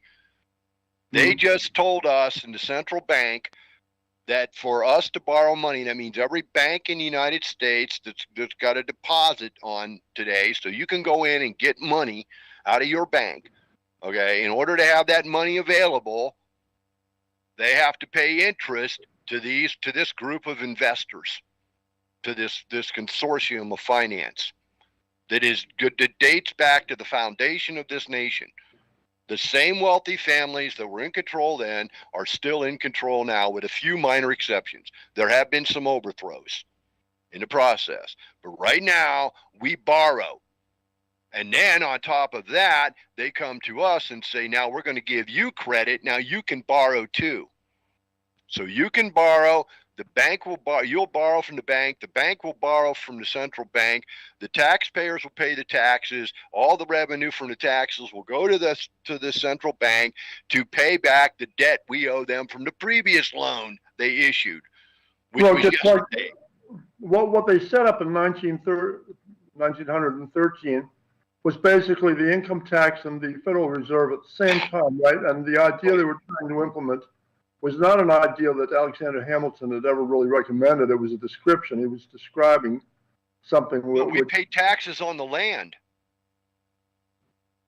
No. If you were a landholder, you paid taxes on the land. You didn't pay taxes on your income. A laborer or an artisan, you know, Paul Revere, you know, he made his silver. He sold his silver. He didn't pay a tax on the idea was product. He paid tax on the land he owned. Okay, look, the idea was to, you know, what Hamilton had said. He was describing something that other people did, right? He was not advocating this. He said that, like in countries which have which have the means to, which have reliable means of paying interest on debt, then national debt can serve most of the purpose, most if not all of the purposes of money, right? So what they were trying to do, they tried to implement that idea in 1913. They said, okay, they knew they couldn't go on using a gold standard for money anymore. It was like they created too much grief. You had that cross of gold speech in the late 1890s, right? It's like, William Jennings Bryan. What the idea was to do what Hamilton had described, to use federal debt as a primary basis for money, to use the income tax to pay interest on the federal debt, right? And then to roll the principal over in perpetuity and not worry about it, okay? And to use the central bank as a controlling mechanism for the whole banking apparatus in the United States. But did they in the process, did they miscalculate? And is that why we had the crash in 29? And more importantly, and this is where I see the real hook, more importantly is when we came out of World War II. Because as we went into World War II, they started description, right? So now you were getting coupons. All right, so you got this many coupons for dairy products. You got this many coupons for meat products. You got this many coupons for clothing goods. You got this many, and that's what you got every month. Basically, everybody was on food stamps. They confiscated all the American currency, and they literally nullified its existence, not only here in the U.S., but worldwide. And when we came out of World War II, after script, they reissued the U.S. dollar. Only now the game had been changed rather dramatically from what it had been pre the Depression. Now, how does that all work? What's the difference? How did we get deeper in the hole now? Because we are deeper in the hole, and we have been since World War II. Right. And we kicked the gold standard, right? That was what, in Johnson? And we kicked the gold standard and silver and all, the silver. I remember having paper money that said silver certificates and gold certificates. They were banked against actual ore that was in supposedly at Fort Knox. Okay. So in that sense, okay, everything suddenly was now no longer based on that. It was now based on fabricated value. On right, what? This thing they set up in 1913 was a fragile system at best. At worst, it was a time bomb with a 100-year fuse. Right. And there's just too many things that have gone wrong in that expensive time. Right. It's like too much printing of money, with no value being added to the economy. Yeah. What's the collateral? Yeah, none. It's like, right, this chicken and this $5 bill. Okay, so rather than carrying a chicken around in my pocket to trade, so that I can get bread and milk at the store. Okay, carrying a chicken around is inconvenient, but a $5 bill and a chicken, so I can give you a $5 bill instead of a chicken. It was a simple concept. Hillary Clinton, but that's collateral now. Right. My $5 bill is equal to a chicken, and somewhere down the road, somebody's going to come to me and say, "We want the chicken." Thank you. Do you know the story about Hillary Clinton and the duck? No. Yeah, it's like, I call her HDK, as in Hildebeest Dindu Clintler, right? It's like, yeah, okay. It's I like that, Hildebeest. The Valkyrie Hildebeest, yeah. HDK, Hildebeest Dindu Clintler, and I spell Clintler with 3 Ks, okay, nonetheless. The story is that Hilda walked into the bar with a duck under her arm, and the bartender looks at her. He said, "My goodness, that's one ugly pig you got there." And she says, "Why, you dummy, that's not a pig, that's a duck." He said, "I was talking to the duck." Ah, yes. See, I'm old enough to remember when she was the frop mop in Arkansas. And that's all they were talking about. You know, the ladies' gab stuff was all about how hideous that woman was, how poorly dressed, how, you know, she looked like something that had just crawled out of a washroom, right? As a washerwoman, you know, working in New York, right? She had no fashion style. She had no hairstyle. She was not attractive in any way, shape, or form. Okay. And I remember that. And they hammered on her quite a bit, and she took a, you know, and there was later complications where she, you know, about how it really affected her and this and that and the other thing. And then they went to the White House, see, and by that time they had her all prettied up. But now she had fashion consultants to make her pretty. Yeah. Wow. And she wasn't pretty then. She just was more you know, you didn't mind. Yeah, you couldn't do anything with Hillary Clinton. It's like, you know, I've got this one meme. You know, like on. Well, that's Carol Burnett, right? Yeah. Carol Burnett, and then Carol Burnett is the washerwoman. You know, even as Carol Burnett, she still was like, okay, I'm, you know, excuse me, I wanted to talk to that girl over there. Yeah. That's funny stuff. At any rate, so that was what we were talking. I was over, like I said, this meeting. Everybody agreed over there that they need to get rid of the Federal Reserve, right? The only question is what to replace it with exactly. And like I said, the LaRouche Group wants to replace it with a third national bank. I would tend to support that idea based on what I know now. I mean, my views are subject to change. Define for me, I have a vague idea, but define for me, who is this LaRouche Group? Lyndon LaRouche, it's a long story. It's like LaRouchePAC, LaRouchePact.com on the internet. And they do the best job that anybody in the world does of just making up a library of the history of money and financial systems, right? Now, it's like there's a handful of sources that I would recommend to people for trying to understand money and trying to understand, you know, finances and financial systems, because the biggest political issues that are on the world right now are the same as they were 4,000 years ago. The questions involving the nature of money itself, you know, like what, if anything, is it supposed to be based on? Is it supposed to be based on gold or silver or platinum or anything like that, right? Question of who has the authority to create money, to coin it, right? Under what circumstances, for what purposes should money be created? Essentially, there is Wyndham LaRouche, who is a brilliant financial whatever, okay, or he's renowned for it. He's the guru. The group is essentially his college.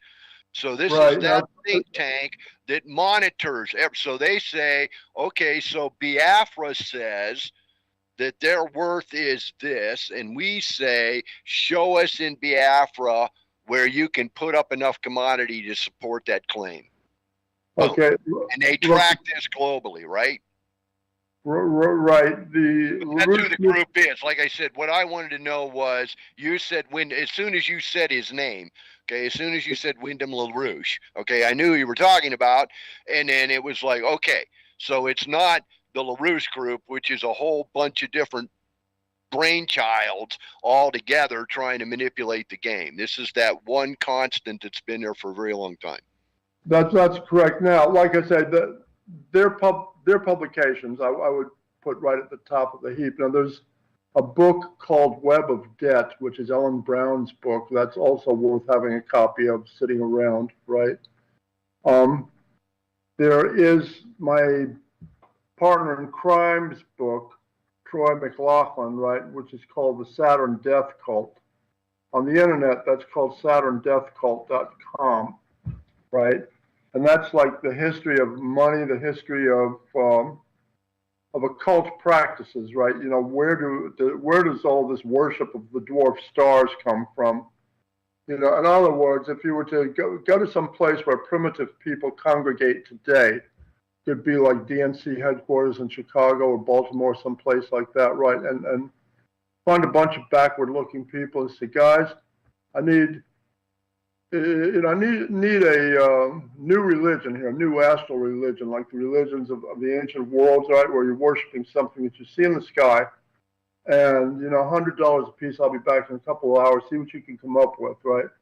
Well, of course they would end up worshiping the sun and the moon. I mean, anybody that tried to devise an astral religion from scratch in today's world would invariably end up worshiping the sun and the moon. But the hell of it is that the two chieftain gods of every one of those ancient religions were Jupiter and Saturn, the two former dwarf stars. Yeah, but here's the problem. If I'm the common man and I walk out on a cliff edge, right, and I'm standing there with open horizon and I look up in the sky, if you don't point it out to me, probably as a child, but at some point someone had to point it out to me. It would never some of those sparkles out there are planets. And yeah, some that's of those exactly sparkles right. are Bingo. stars. Yeah, I wouldn't know. The moon, I can see it. The sun, it's there, right? So obviously I'm going to attach to them, because otherwise those are all just sparkles out there. They don't mean anything to me. Venus maybe, Venus probably. So you might have Venus sitting there. Because it's blinking at you all the time, right? Yeah. No, because it's that bright. Venus is that bright. Now Jupiter is not that bright. Most people would not be able to find Jupiter, and almost nobody would be able to find Saturn. But Saturn, Mars, but you would only note that it had kind of a different hue to it. Yeah, no, what I'm telling you is these things were much closer in past ages, and you don't have to go that far back. You only have to go a couple of thousand years before Christ, and you get to an age when Jupiter and Saturn were both much easier to see than they are now. Okay, that would explain the logic of that, and I've heard this, that once upon a time there was no Mercury. Venus was where Mercury was, Earth where Venus was, Mars was where Earth is, et cetera, et cetera, et cetera. It's more complicated. All being driven by Jupiter, by the way. All being driven by Jupiter, which was not dead yet. Okay, it wasn't a dead star. It was dying star. Okay, so it's still doing its pulling thing, right? And it's pulling, all right? And we were on Mars because that was the most habitable planet from the distance of the sun. But then Mars started pulling away from the sun, and that's when we migrated to Earth, which was pulling further away, and ended up more in the line where Mars had been, where humans could survive, right? Yeah, I'm substantially ahead of the author of that theory. It's like this book of mine is called The Ganymede Hypothesis. On the internet, the whole book is called theganymedehypothesis.com. Okay, you can find that. Now, for short introductions in several languages, you've got, like, on YouTube, you've got a YouTube channel which is called Ganymede Hypothesis, Ganymede, Ganymede Hypothesis. And what I would recommend you take a look at before you do anything else is to read that English language version of the 15-minute intro to the Ganymede Hypothesis. Okay, that's a trip, and you'll find a lot of this stuff you've heard me talk about on that, right? At any rate, these practices that you read about with Jeffrey Epstein's island and all this bullshit that you read about, basically amounts to, practices which started off, like after the solar system itself began to stabilize, right? And these started off as attempts to bring the Saturnian system back into existence.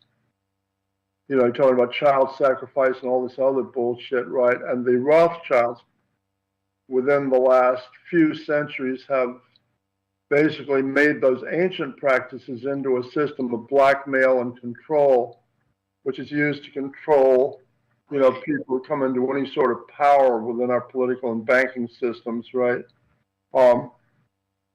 That island of Epstein's was completely unbelievable. It's like, you had stuff going on. I mean, there's a logical conundrum that says, do you have an easy time believing that this Prince Andrew, for instance, is going to be flying back and forth? Even if you're very rich and have your own jet aircraft, right, then it's a big hassle to fly back and forth from from London to the Bahamas, right, or to that little St. James Island down there, below the Dominican Republic. So it's like, are you going to want to believe that this guy's going to be flying back and forth, from London to to one of those Caribbean islands for ordinary, to attend meetings. For ordinary fat cat teen sex, which he could get anywhere in London for the asking, right? That makes no sense at all, right? Logically, Well, except unless you wanted to get away from the paparazzi. Yeah, no, look. See, now, if you're royalty, and I've never spent a lot of time around royalty, but I have spent some time around celebrity, big time celebrity. Okay, and 90% of my job was body security. Okay, Yeah. and I was the promoter. Okay, it was my frickin' show, but still, okay, when you've got Loretta Lynn in your wing, okay, Yeah. your job is to make sure nothing happens to this woman while she's on the property under your contract, okay, Right. or your ass is grass, all right? So, Right. Celebrity, draws a lot of attention. Sometimes when these people move even quietly, man, try to, dress up in disguise, borrow somebody's car, go to Kmart.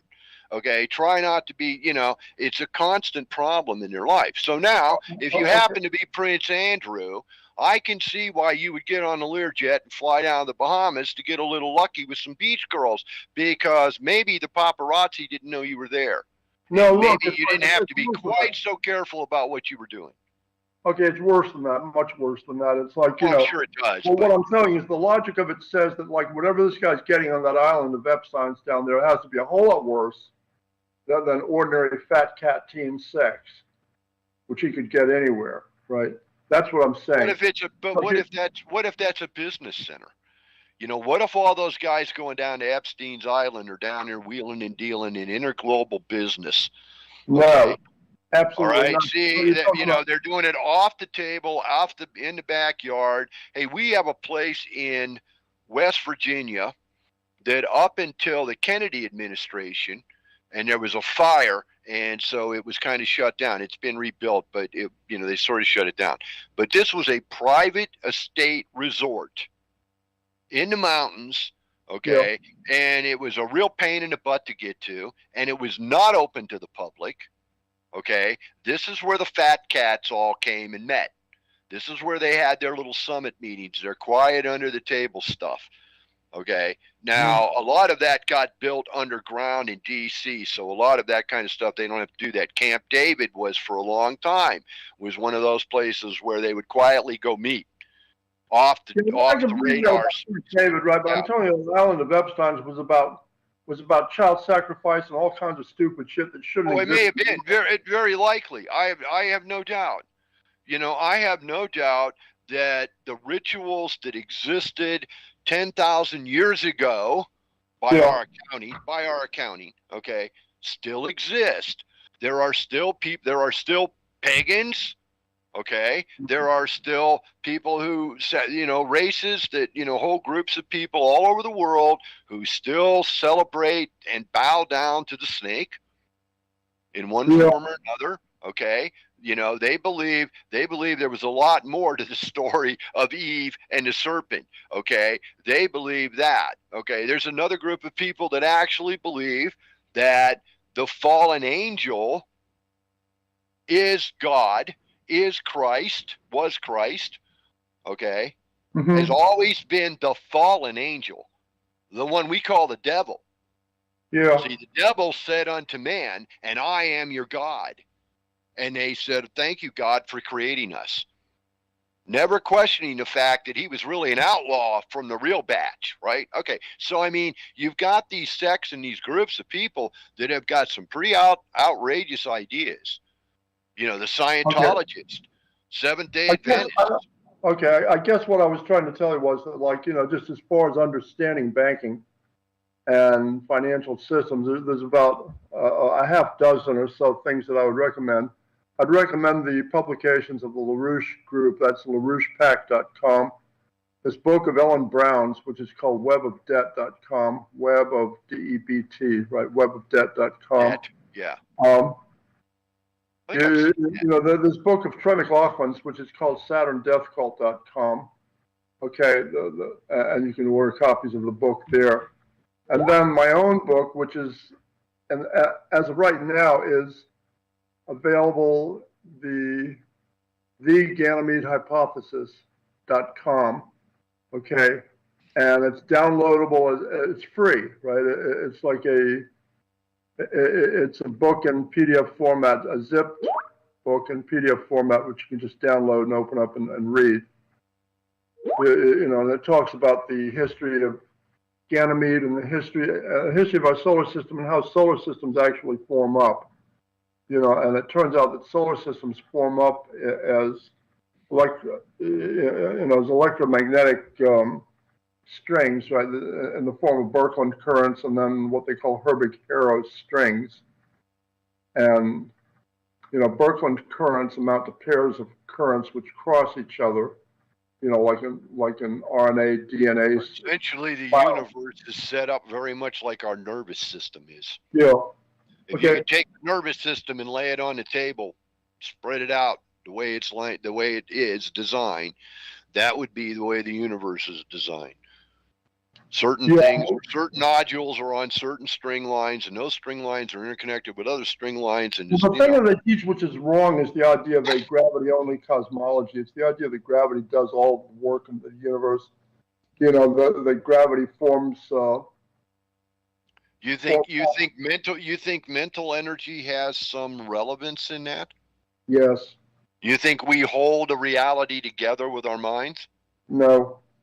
It's like what we call God would, right? But it's like what you're dealing with the universe is basically, you know, that the heavy lifting is being done by the major forces, by the electromagnetic forces. Gravity is by 40 orders of magnitude the very weakest force in nature. The idea of gravity forming up a solar system out of swirling dust, or the idea that gravity could ever hold a spiral galaxy together is ridiculous. I mean, it just doesn't work. So you're suggesting that centrifugal force does not play a role? Gravity is gravity. Gravity is an element, okay, but centrifugal force is what creates the concept of getting to gravity. So you're saying it's centrifugal force has nothing to do with holding together like the Milky Way. Is it that it's not constant motion which keeps us in place? I would have to think about answering that one. Just oh wow, I got one.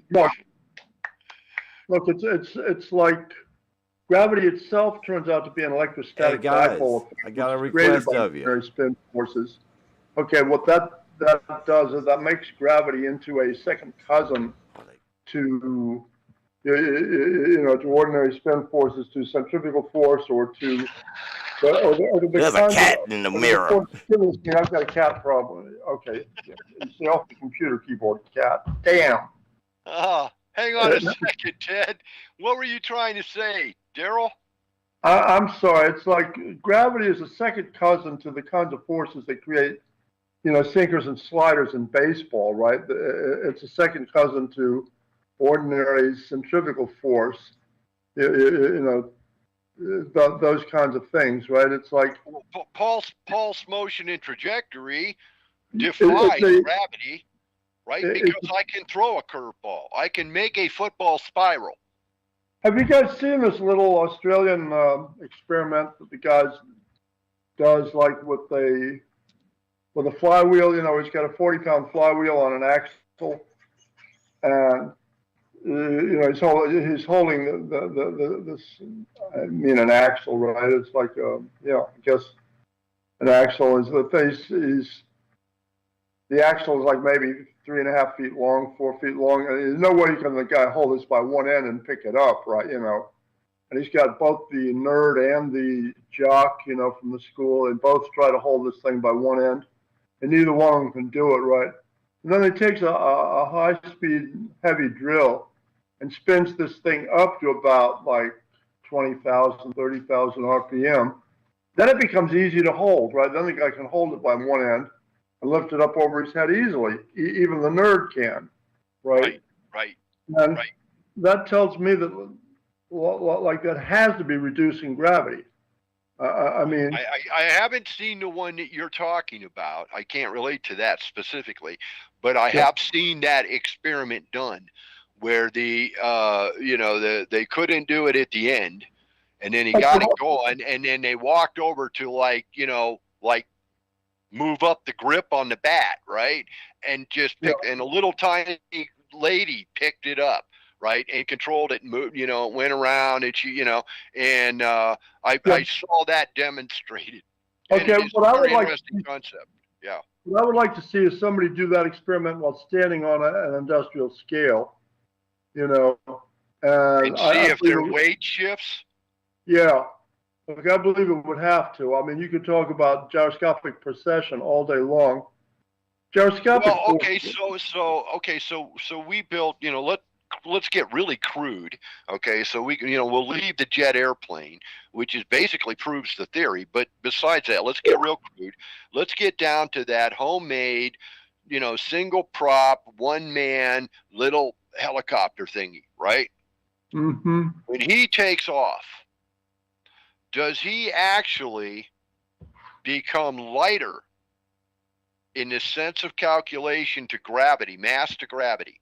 Okay, does he actually become lighter, or does the force of the propulsion pull stronger against the pull of gravity, therefore making his weight inert?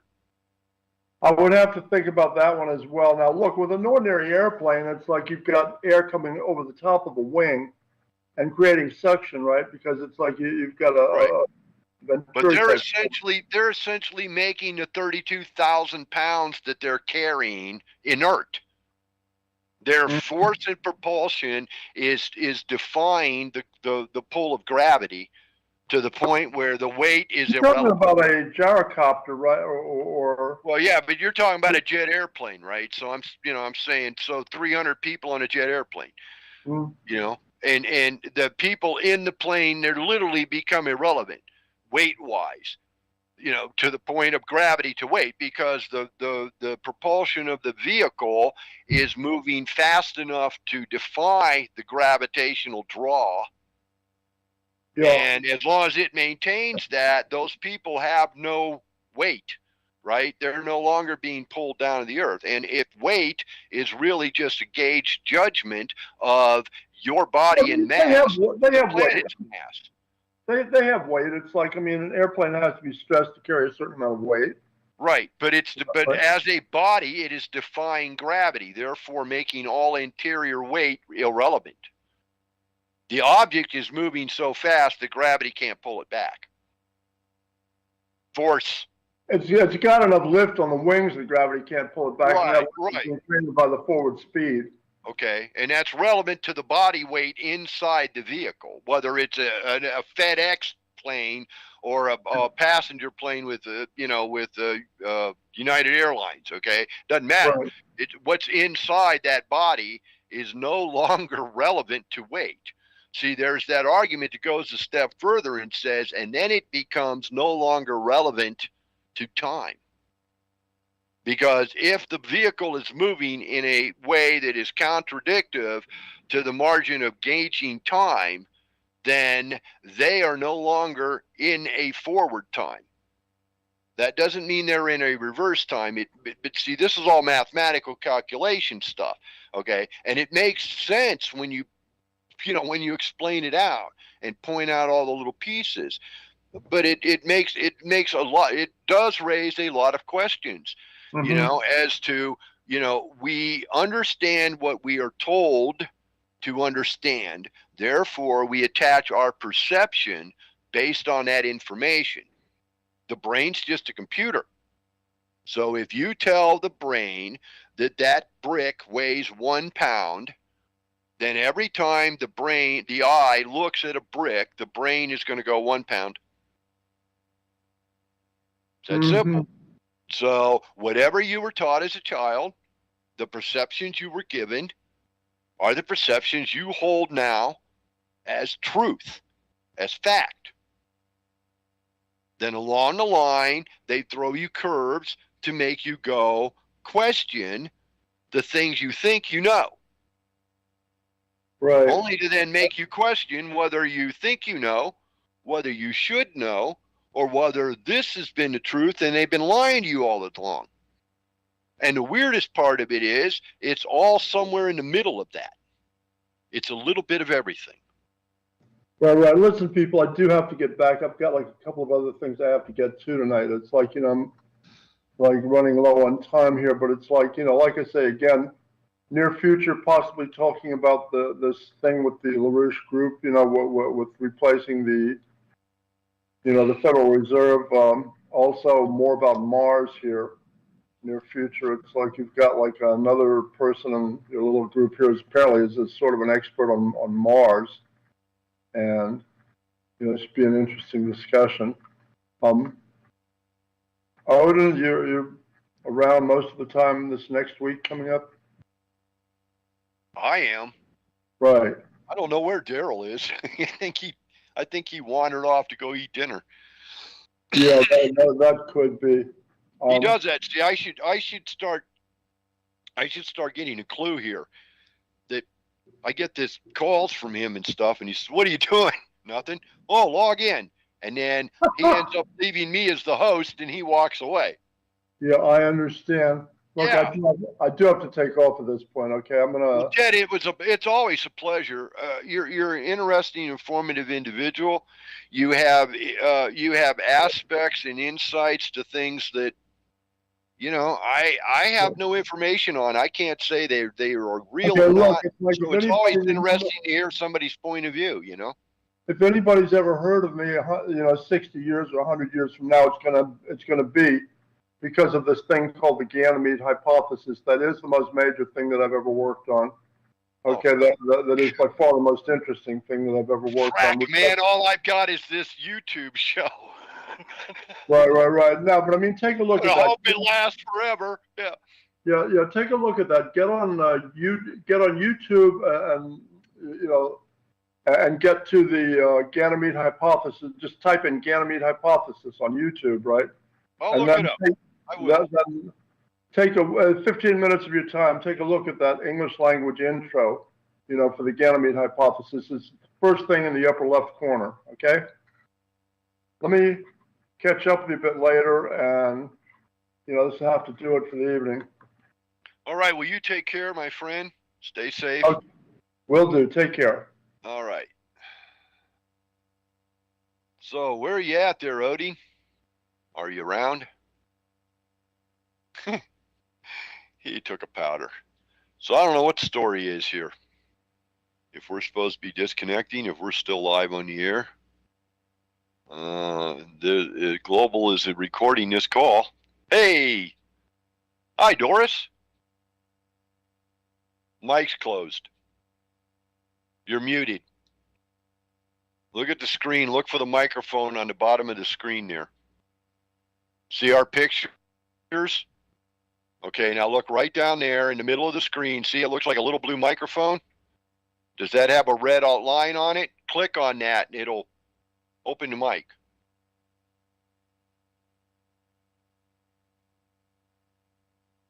Otherwise, he might have you. I don't know if he's running a board there. Are you running a board with a microphone? Might be muted there too.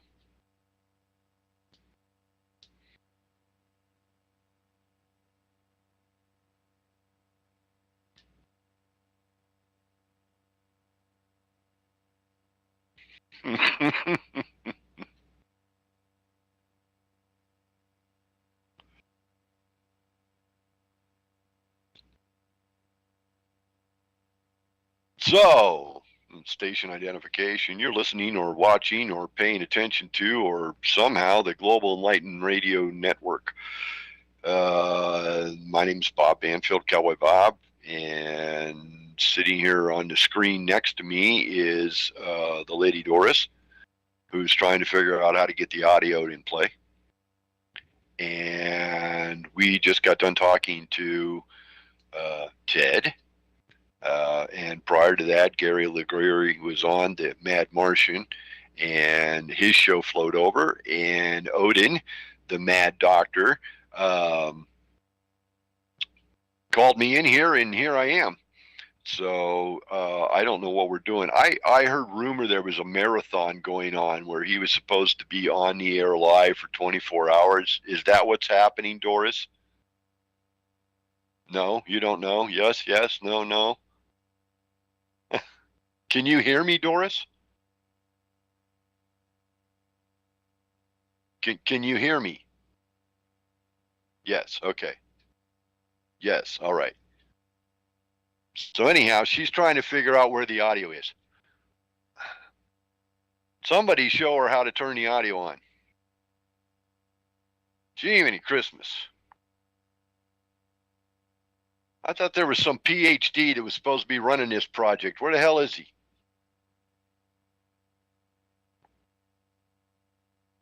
Is there a button on the microphone? I'm not hearing you. Is there a button on the microphone?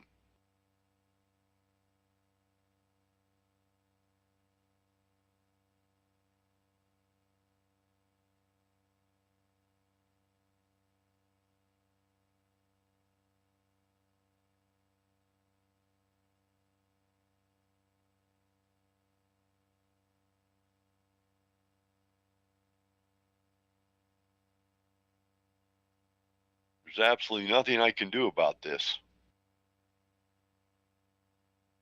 It's at your end. Either you're muted at the bottom of the screen, right here, down here. Look on the screen right there. Use the mouse. Click on the microphone.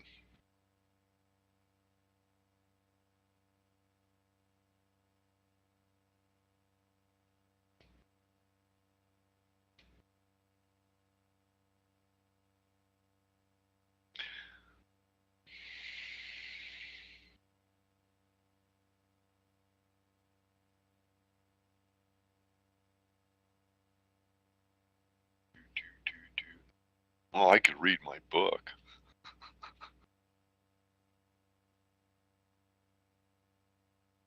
Let's see. About an excerpt from the book.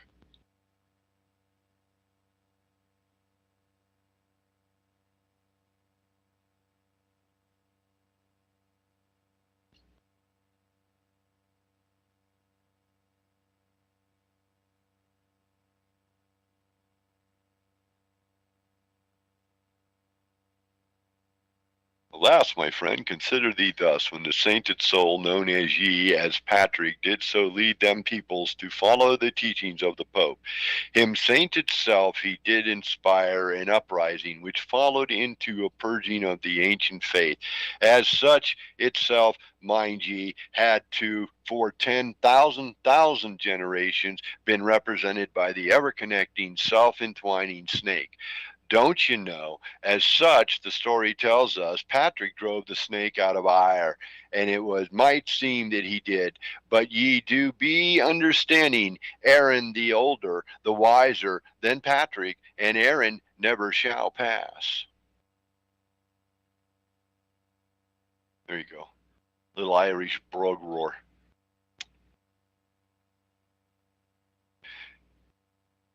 Interesting how in much of what occurs, we have a standardization, if you will, where we selectively recall history.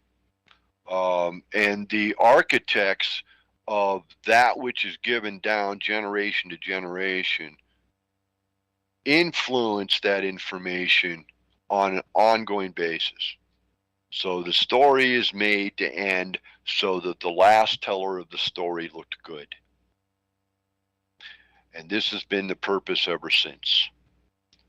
Now we can track this back to a time when, after the first era of Rome and the fall, there was no leadership. So there was no bloodline to follow.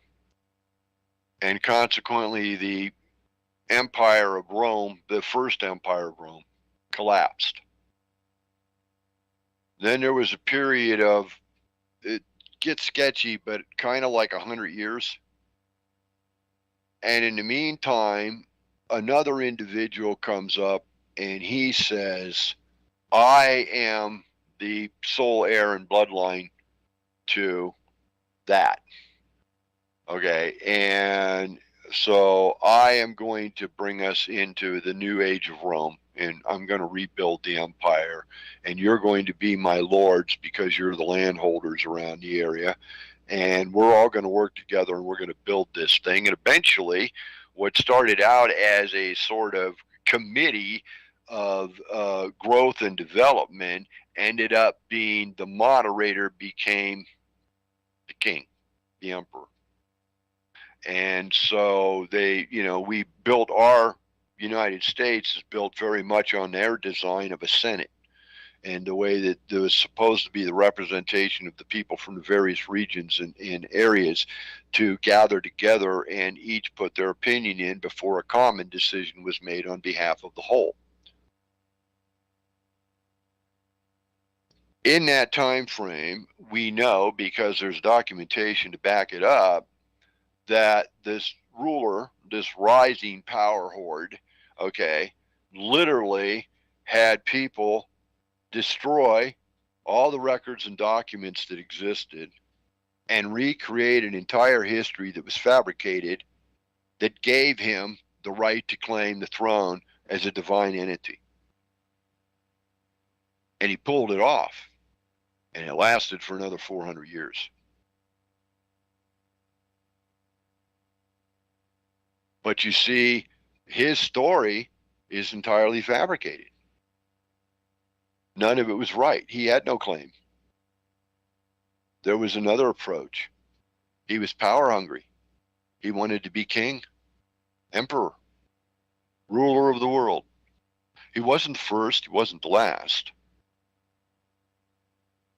Now, current days, I don't think that we are in a power struggle as much as we are lost in vendetta.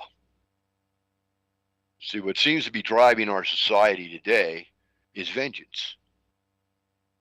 Everybody wants to get even. You tromped on me, I want to kick you back. You took from me, I want to take from you. Everybody's fed up. And the interesting thing is what spurred all of this was everybody being locked down. See, when you were put in the hole, when you were ostracized from the rest of society, when you no longer were going to the hive to mix with a hive mentality, you were sitting at home all alone for days, for weeks, some people for months. Hell, I've been pretty much locked down since February of 20. It started for other reasons, but then, the whole thing popped up and I was already pretty much, I had gone into hibernation, didn't want to be around society anyhow, was in a bad mood, had stockpiles of food already put away because I had planned on going into hibernation. I didn't want to be bothered in a moody, broody period of my life. And along came the old lockdown, and then there was the fear and all of that, and it was like, well, okay, I've been hibernating, I'll just stay hibernating. So I've been hibernating, okay, for over 2 years. But that's what broke the system, you see, because when we were confined, when it was just me, or just me and thee, or just we, this family in this house, no kids going to school, no dad going to work, no mom going off shopping or working or whatever she does.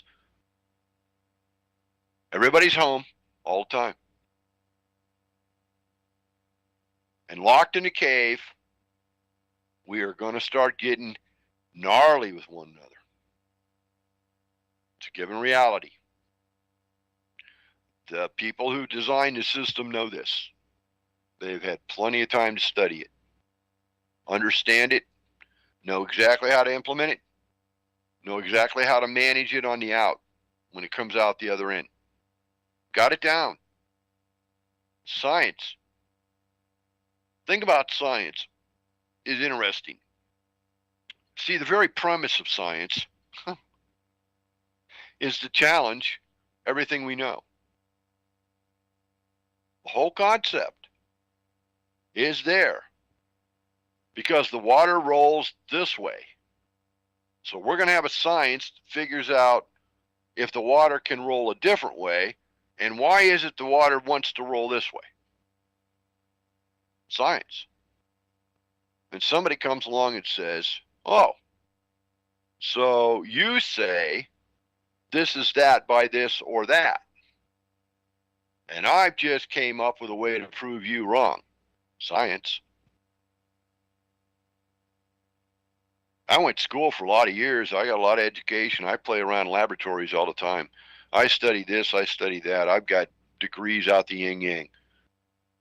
And I've spent all my time and all that money trying to do one thing, prove that you're wrong and I'm right. That's science, brother. Now, we have got to the point where we are not only holding science accountable, we're holding theology accountable, we're holding ideology accountable, we're holding political accountable. We're looking at everything and we're holding it all accountable. Because the time we spent by ourselves, locked away from the rest of the world, we remembered what it was that drives us to get up out of bed every morning and move. And we don't like being told we can't do that. Even if we're scared to death of a virus, we still don't like to be told we can't get up and move around. We are a communicable virus. It's a fact. Science. So now we're coming out of all of this and we're questioning the people who told us what, the when, where, how, and why. And we're going, wait a minute. That's not making sense. Doesn't add up. You just said X. Now you're saying Y. And then you're going to come back and say, well, no, we were right with X, but do Y anyway. Why? Because we like to.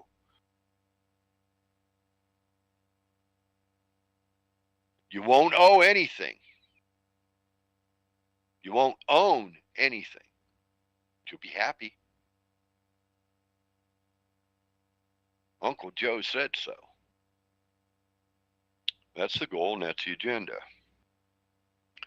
Question comes to play. What the hell are you going to do about it? Well, technically, they told us what to do about it. The question is, do you have the courage to do it? Because one way or another, we're fixing to get a whooping. One way or another, this is going to hurt. It's going to hurt if we let them have their way and they take us all for the run. And it's going to hurt if we stand up and resist. Say no. They're going to punish us or try to. They're going to make it hurt. But we've gotten complacent. And we are driven by lazy.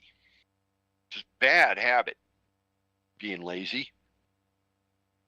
It's comfortable, it's convenient, it's a bad habit.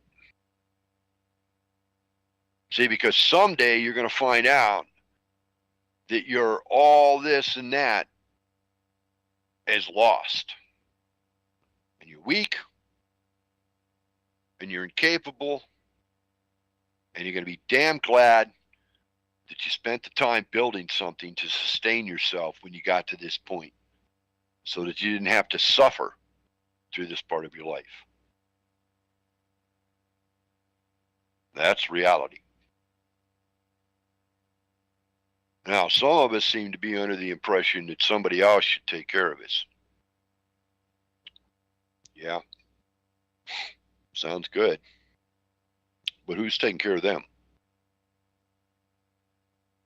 See, if I'm down there and you're down there And everybody on that side's down there, and everybody on that side's down there, and we're all scraping the bottom of the damn barrel.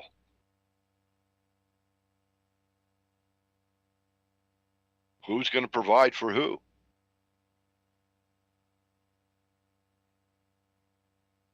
See, one of the problems that we have, I think, something that Doris would have, could reflect upon, I'm sure, if I could ever get her actually included in this program, was that we are so many generations removed from the idea of actually scrounging for food to fight off starvation. We've come up with a system and a mechanism that has kept a lot of people fed. Yeah, there's a game you got to play, and there's loop hoops you got to jump through, and this and that and the other thing, but the food is there for the most part. But see, not so long ago, 1930s, 1940s, even in this country, and pretty much around the world too, it was bad times everywhere. There was plague and famine going on over in Europe, Asia. You know, we were having famine and problems right here in the economy of the United States. Crops were failing. Weather was terrible. Just, you know, the banks were, everything was screwed up. And there were people scrounging for food. Okay. You had a quarter of a loaf of bread for a family of 5. And you got to make that quarter of a loaf of bread last for the week, because that's the only bread you're going to get all week. You'd be surprised how thin you can slice a loaf of bread. People were scrounging. But see, we improved on that. We worked on it. Put our shoulders to the grindstone, right? Put our nose to the wheel. We built it up. We made it better when we thought we did. I came in later in that story, by the way, but I played my character role. I had my part in the game. Closer to now than then, but I was part of it.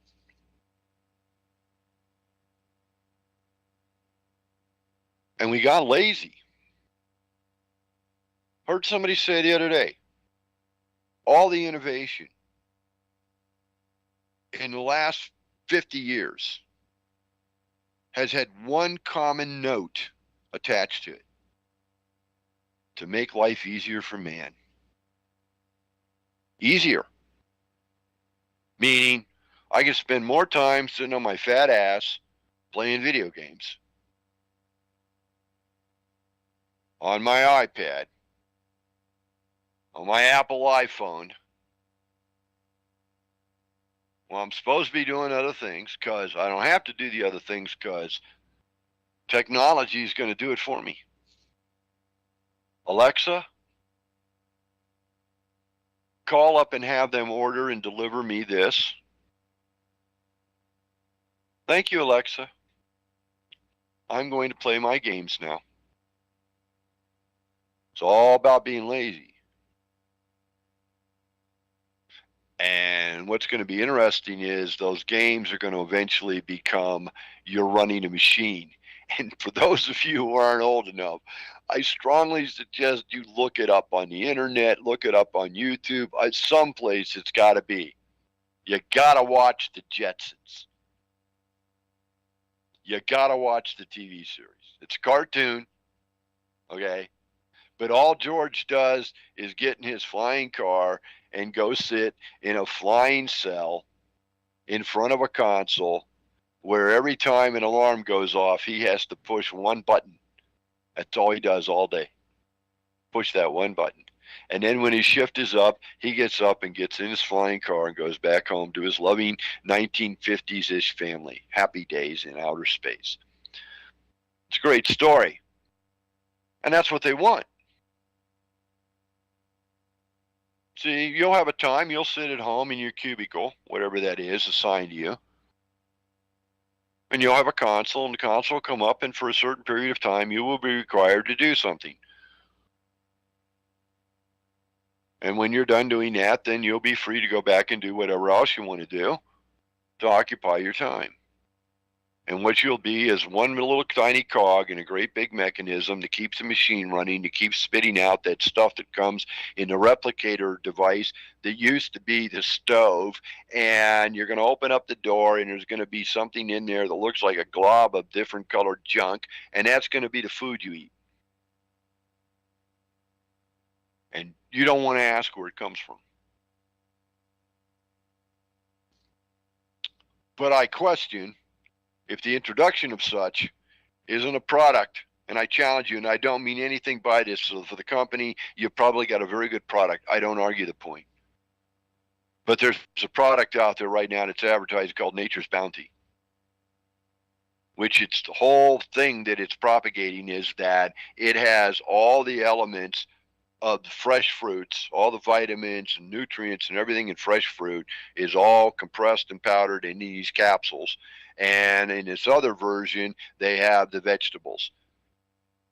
So all the things that you should eat to keep your diet balanced, what's best for your body, is all in these two capsules. Eat these every day and you will be healthy.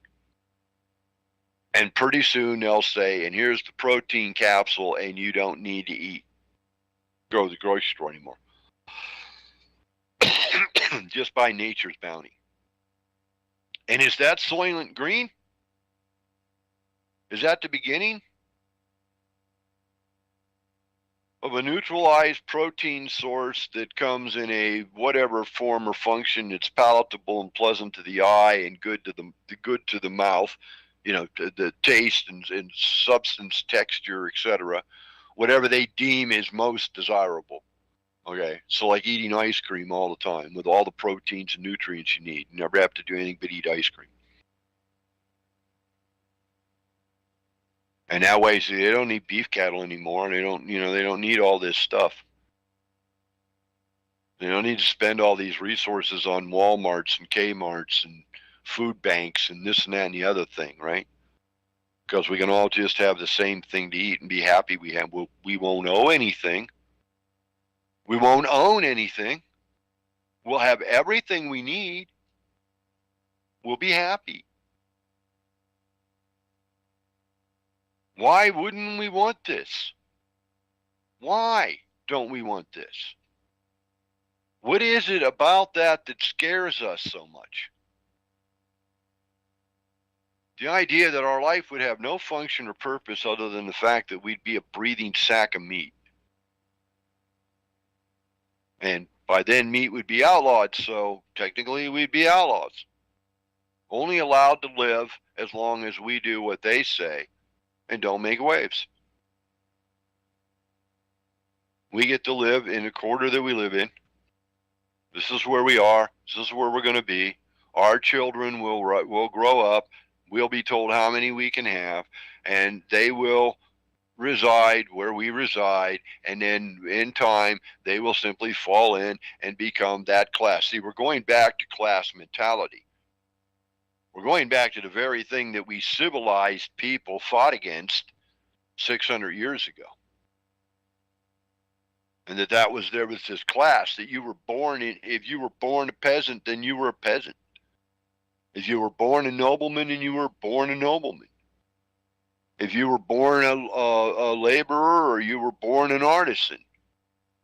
If that's what your father did, then that's who you were. You didn't rise up out of that. You stayed in your class. This is what you do. This is the role that your family line will play in the greater society that feeds and clothes us all. Be content with that. Don't make waves. In the meantime, the king's up there throwing away groceries and wasting shit and not giving a damn, living high and mighty. And we're down here trying to make a quarter a loaf of bread, get by on a family of 5 for a week. It's class society. They want us back in a class society again.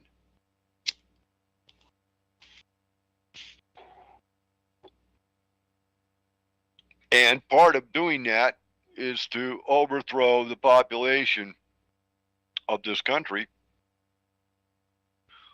by bringing in enough people who are not of the same basic ilk of those that are the founding members of this nation, so as to outnumber them and thereby say, well, we are these people, so we're this class, and you're that people, so you're that class. Get used to it. We're going to have discos and parties, and we're going to have all the fun and this and that and the other thing, and you're going to work 60 hours a week. You're not going to owe anything.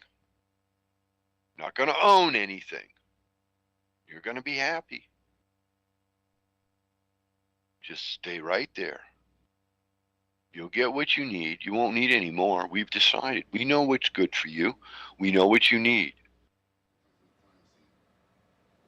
You know, I think when I was like 6. Can you hear me now, Bob? Hey, there you are. Oh, okay. You're alive. Have you been listening to me all this time? Uh-huh. I've been talking, but I said, I've been talking back to you, and I said, well, he didn't respond back. So let me... Oh, I kept pointing down. You were muted. Yeah, but I didn't know anything about this. So I know. Yeah. Yes, good. We've done the last 20 minutes with you on mute, so But I heard that's it. okay. I was listening. I was listening. So anyhow, so you came in, you sat down. Obviously, you were... You didn't hear me when I sat down? No, I didn't hear anything. I haven't heard anything from the get-go. But could you see... You sat down in a chair, the mic was off. I said, you need to turn the mic on, and that was... That was a mic, but this is the mic. Well, okay. Yeah. Mm-hmm. So you just now came live. Yeah, so I just now, okay. Well, I've seen you talking. Okay. Who are you talking to? You. No, I'm over here. Turn back to your left. Yeah.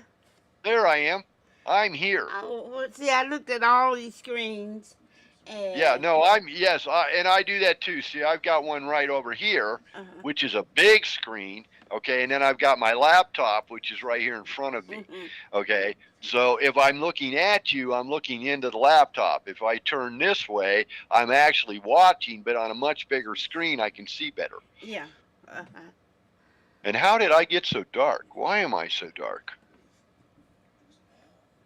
I got really, really dark. I don't know why.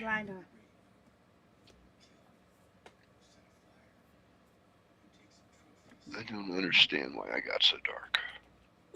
This does not make sense. Oh, that's going to be hot. Well, don't worry about it.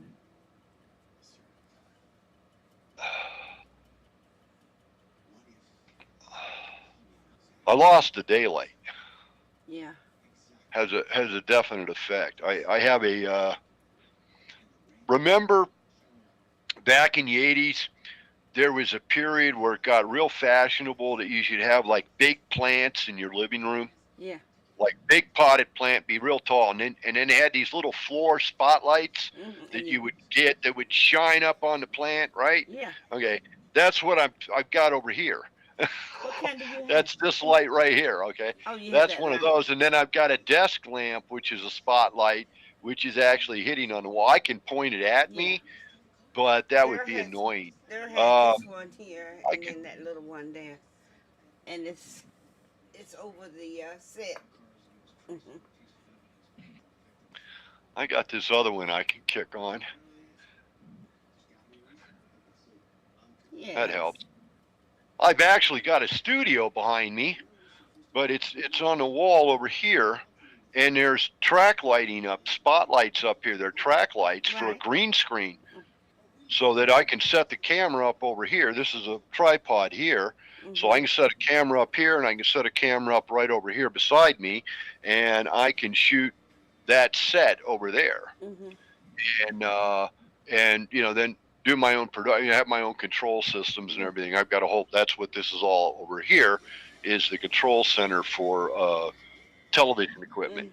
So that's where the director sits over there, and this is where we transmit over here. Board op. right? Board op station. All right. So You got some everything in there, you know. yeah. Yeah, but But see, now the lighting this is you changed, so over. that might be part of this. Might be the camera.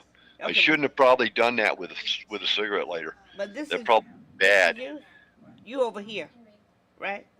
Yeah. Okay, this is the one. You're looking at me now. Okay. You're looking at me. What you looking at?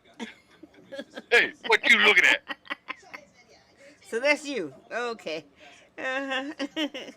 And that Well, that's light, me over that there light too, is, I think. But huh? Huh? That I light said is that's me over there too, I think. no, you are here and here. Yeah. No, this is just where your camera is. So if you're looking into the camera, Yeah. then you look over here. Mhm. Okay. So you turn to your left and look into the camera. Now you're not facing. Keep coming. Now you're facing the camera. That's Okay. where the camera Oh is. yeah. The little light. Come. Oh yeah. Right. I, Yeah. I So forgot. if you be looking at that, then you're looking at me. Uh-huh. I forgot about that. Uh-huh. Yeah. What happened? So what brings you to the desk? So what? Wait a minute. Hold it. I Just- said, why Wait- did you wait a minute. take a seat, Doris? Oh, gotta love the Neely family. Okay, hold They on. just hold on. pop in and pop out. It's like Mary Poppins time. Wait a minute. Hold on. Let me cut this down. That's cutting it up.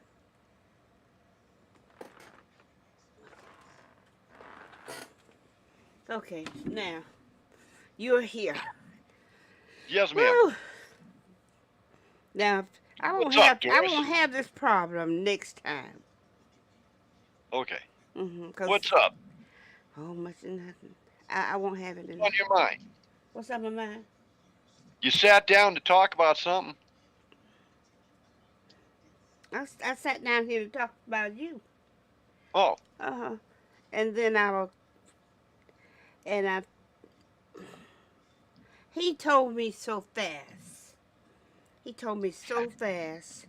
Some here, you cut the light, hold on, the speaker. Now here's the Right. speaker, but this was the speaker, that's mute. I'm not gonna do that. But the Don't do it's video, turn video off. no. So you don't want to do I that don't wanna do- because Why? then you're not on screen. Then all I see is a blank screen. Okay, and then the telephone. End call. Right. End call. That's the end call. You don't want to do that either. Mm-mm. So the first two, they're blue, right? Yeah. Okay. So the first blue one down here, okay, is the microphone. And if you click on that, it'll turn white and there'll be a line across it. That means you're muted. If you Oh, go yeah. to the camera and you click on the camera, it'll do the same thing and it'll turn white and there'll be a line across it. Video. And that means that you're not on camera either. Video's off. Let's say. Hmm? Okay, it says video off. And then over Yeah, here. and the phone is disconnect the call. Okay, this is what he said. He said the speaker, no, the mic. The mic is what? No, I thought he did something. Yeah, the mic should be blue and the camera should be blue. Yeah, and then the And phone. the phone handle should be red. Yeah. So, but I didn't think that's the one that he showed me to cut off. Okay, this is down here.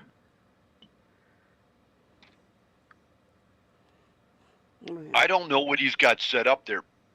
I know that I can cut my mic 3 different ways. Yeah, he can too. Now So I can shut my mic off right here. I can shut my mic off over here on the deck board, and I can shut my mic off on the phone call thing on the screen there. And any one of those 3, I can kill my mic. I think he told me. I think he started off with Skype. Yeah. Yes. Well, that's what this is. Until recently, I didn't use Skype. Mhm. I still prefer Zoom. Yeah. I don't know from a technology. There is a difference. It's like, so, if you're using a cell phone instead of I'm using a Yeah. baseline, right? So I'm on a laptop on a desk, Mhm. right? I'm not, it's not a cell phone. This is a computer. Okay. And I'm on the internet. I pay for a service. Okay. So it doesn't cost me anything to do this. Mhm. But if I'm on a cell phone and I'm doing this through my cell phone service, Yeah. okay, then how much bandwidth or how much whatever that they charge for the data that's going on here, right? This video call. Um, One company or another, might vary in how much you use, what the weight is. So, this one is using so many kilowatts. That other Zoom is using much more kilowatts. Mm. Okay, to put it in a vernacular. And I don't know. I don't know how that really works at this point. The companies that do this, they've got so many different angles of how they make their money off the subscriber. And it's tricky. That's why I stay. I'm not high speed, but I stay where I am with the people I'm with because I'm here, and I Mhm. generally have a constant connection, and it's reasonably strong connection, and I don't pay anything more for it. I pay so much a month for my internet access, and I have an IP, and I go online, and so, but I don't know how it all works nowadays I with don't know. people like Verizon and AT&T and them, and they've got so many hooks. It's such a con artistry, and it's like in my book I made reference to the fact that had I known then what I know now, and this was a year and a half ago when I wrote it in the book. If I knew then what I knew now, I never would have sold the first cell phone. I never would have taught somebody else how to sell cell phones. Mm. I actually went, the company that would become Cellular One, I worked for training their what would be the store manager types, right? Mm. So, here's I've got this room like 30, 40 people, right? Some guys, some gals, all college graduates, 3-piece suits looking the part, right? Yeah. And I'm walking out in front of them and I'm going, okay, so first thing you got to remember is forget everything you think you know. You know, here's what you got to know. This is why they need to want your device. You don't sell it to them, Yeah. you know. Uh-huh. And so I would run them through, I do these seminars for the company. And it was lucrative. And they offered me an opportunity at the time. They said, well, we can set you up. We were in Northeast Ohio at the time, Canton, Akron area. And they're like, for $50,000, we'll sell you a region and you can own all the stores in the region. So they'll be yours, Oh wow. right? And you can just set yourself up and you run these stores, you market these cell phones, and and I'm like going, first of all, $50,000 was a lot of money in that particular time. I know it's like 1985, Mhm. 1984, something like that. It's like, this is a lot of money. Mhm. I can't afford it. No, and I'm not going to go borrow it. No, that's just not it's absurd. And besides which, I didn't think the cell phone would last. I mean, it really didn't. It was a neat idea, but I figured it would be circumvented by something else. I mean, you got to remember at the time, a cell phone was like this big, Oh yeah. Yeah. right? Yeah. We called them Huge. bricks, right? They were heavy. They were heavy and they were clunky. You know, they were not very effective. The screen ratio for phone distribution was really, really bad. It was only good certain areas to certain areas, kind of thing, and they were very expensive. And I thought, this is not going to last. Well, the company wasn't Cellular One yet. So I said, thank you, no thank you, and went off to do my own thing, hoping never to see a cell phone again. And the whole time I was working with these people, which was a little 2 years, the time that I was working with them, they kept trying to give me a phone. They kept trying to put one in my car. Oh yeah, we'll put, in those days it was like this briefcase went in your trunk. As long as you act like you don't want it. Yeah, and then there was this thing up on the console, right, where you actually picked up a receiver and talked in the phone. I mean, it was like, this was a radio phone, and they're like going, oh, we'll put one in your car, and I'm like, no, you won't, no. It's like, why don't you want one in your car, man? It'd be great. What a great demo for sales, right? You could show them how you use one, right? And I'm like going, look, if that's a condition, then, but I don't want one. I really don't want one. I don't want to be driving down the road having people call me on the phone. It's one of the few places in the world that I can go where I don't have a goddamn phone ringing. And then you have to stop on the side of the road and answer the phone. Yeah, right? So to me, the idea of of having a phone with me all the time was, hey, man, there's pay phones. I can see the benefit. I had a pager. I had an Altel pager for some years, where you could you could call me on if you had the pager number. Only a few people had the pager number. So it was like, if you had the pager number, then it didn't matter where I was. You could page me. I would call you back. I would get to a phone. I would call you back. Now, the cell phone made I'll get to a phone part a little easier now, right? I don't have to get to a phone. I've got a phone. Okay. But the inbound part of it was the part that, and I'm driving, we're driving from up into Cleveland. Okay. So it's kind of like going from, Northern Virginia into DC. Right. And the further in you go, the worse the traffic gets. The freeway's insane. People are nuts. It's all crazy. Right.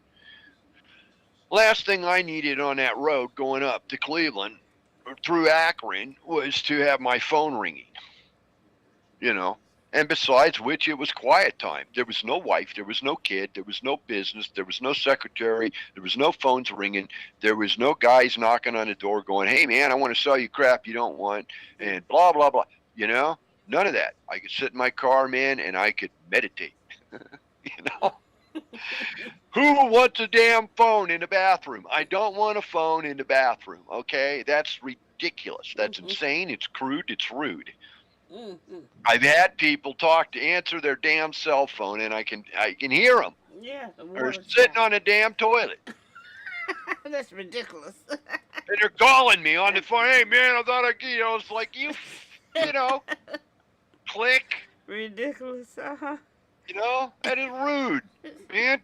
And if you're sitting on the toilet, don't answer the damn phone. It's one thing to answer it in the tub, but not on the toilet. A little bit of personal. If you don't care about your own privacy, think about mine. Okay? I don't want to know about it. As the song said, too much information. Yeah, way too much information. That is terrible. But that's the problem. See, that's the problem.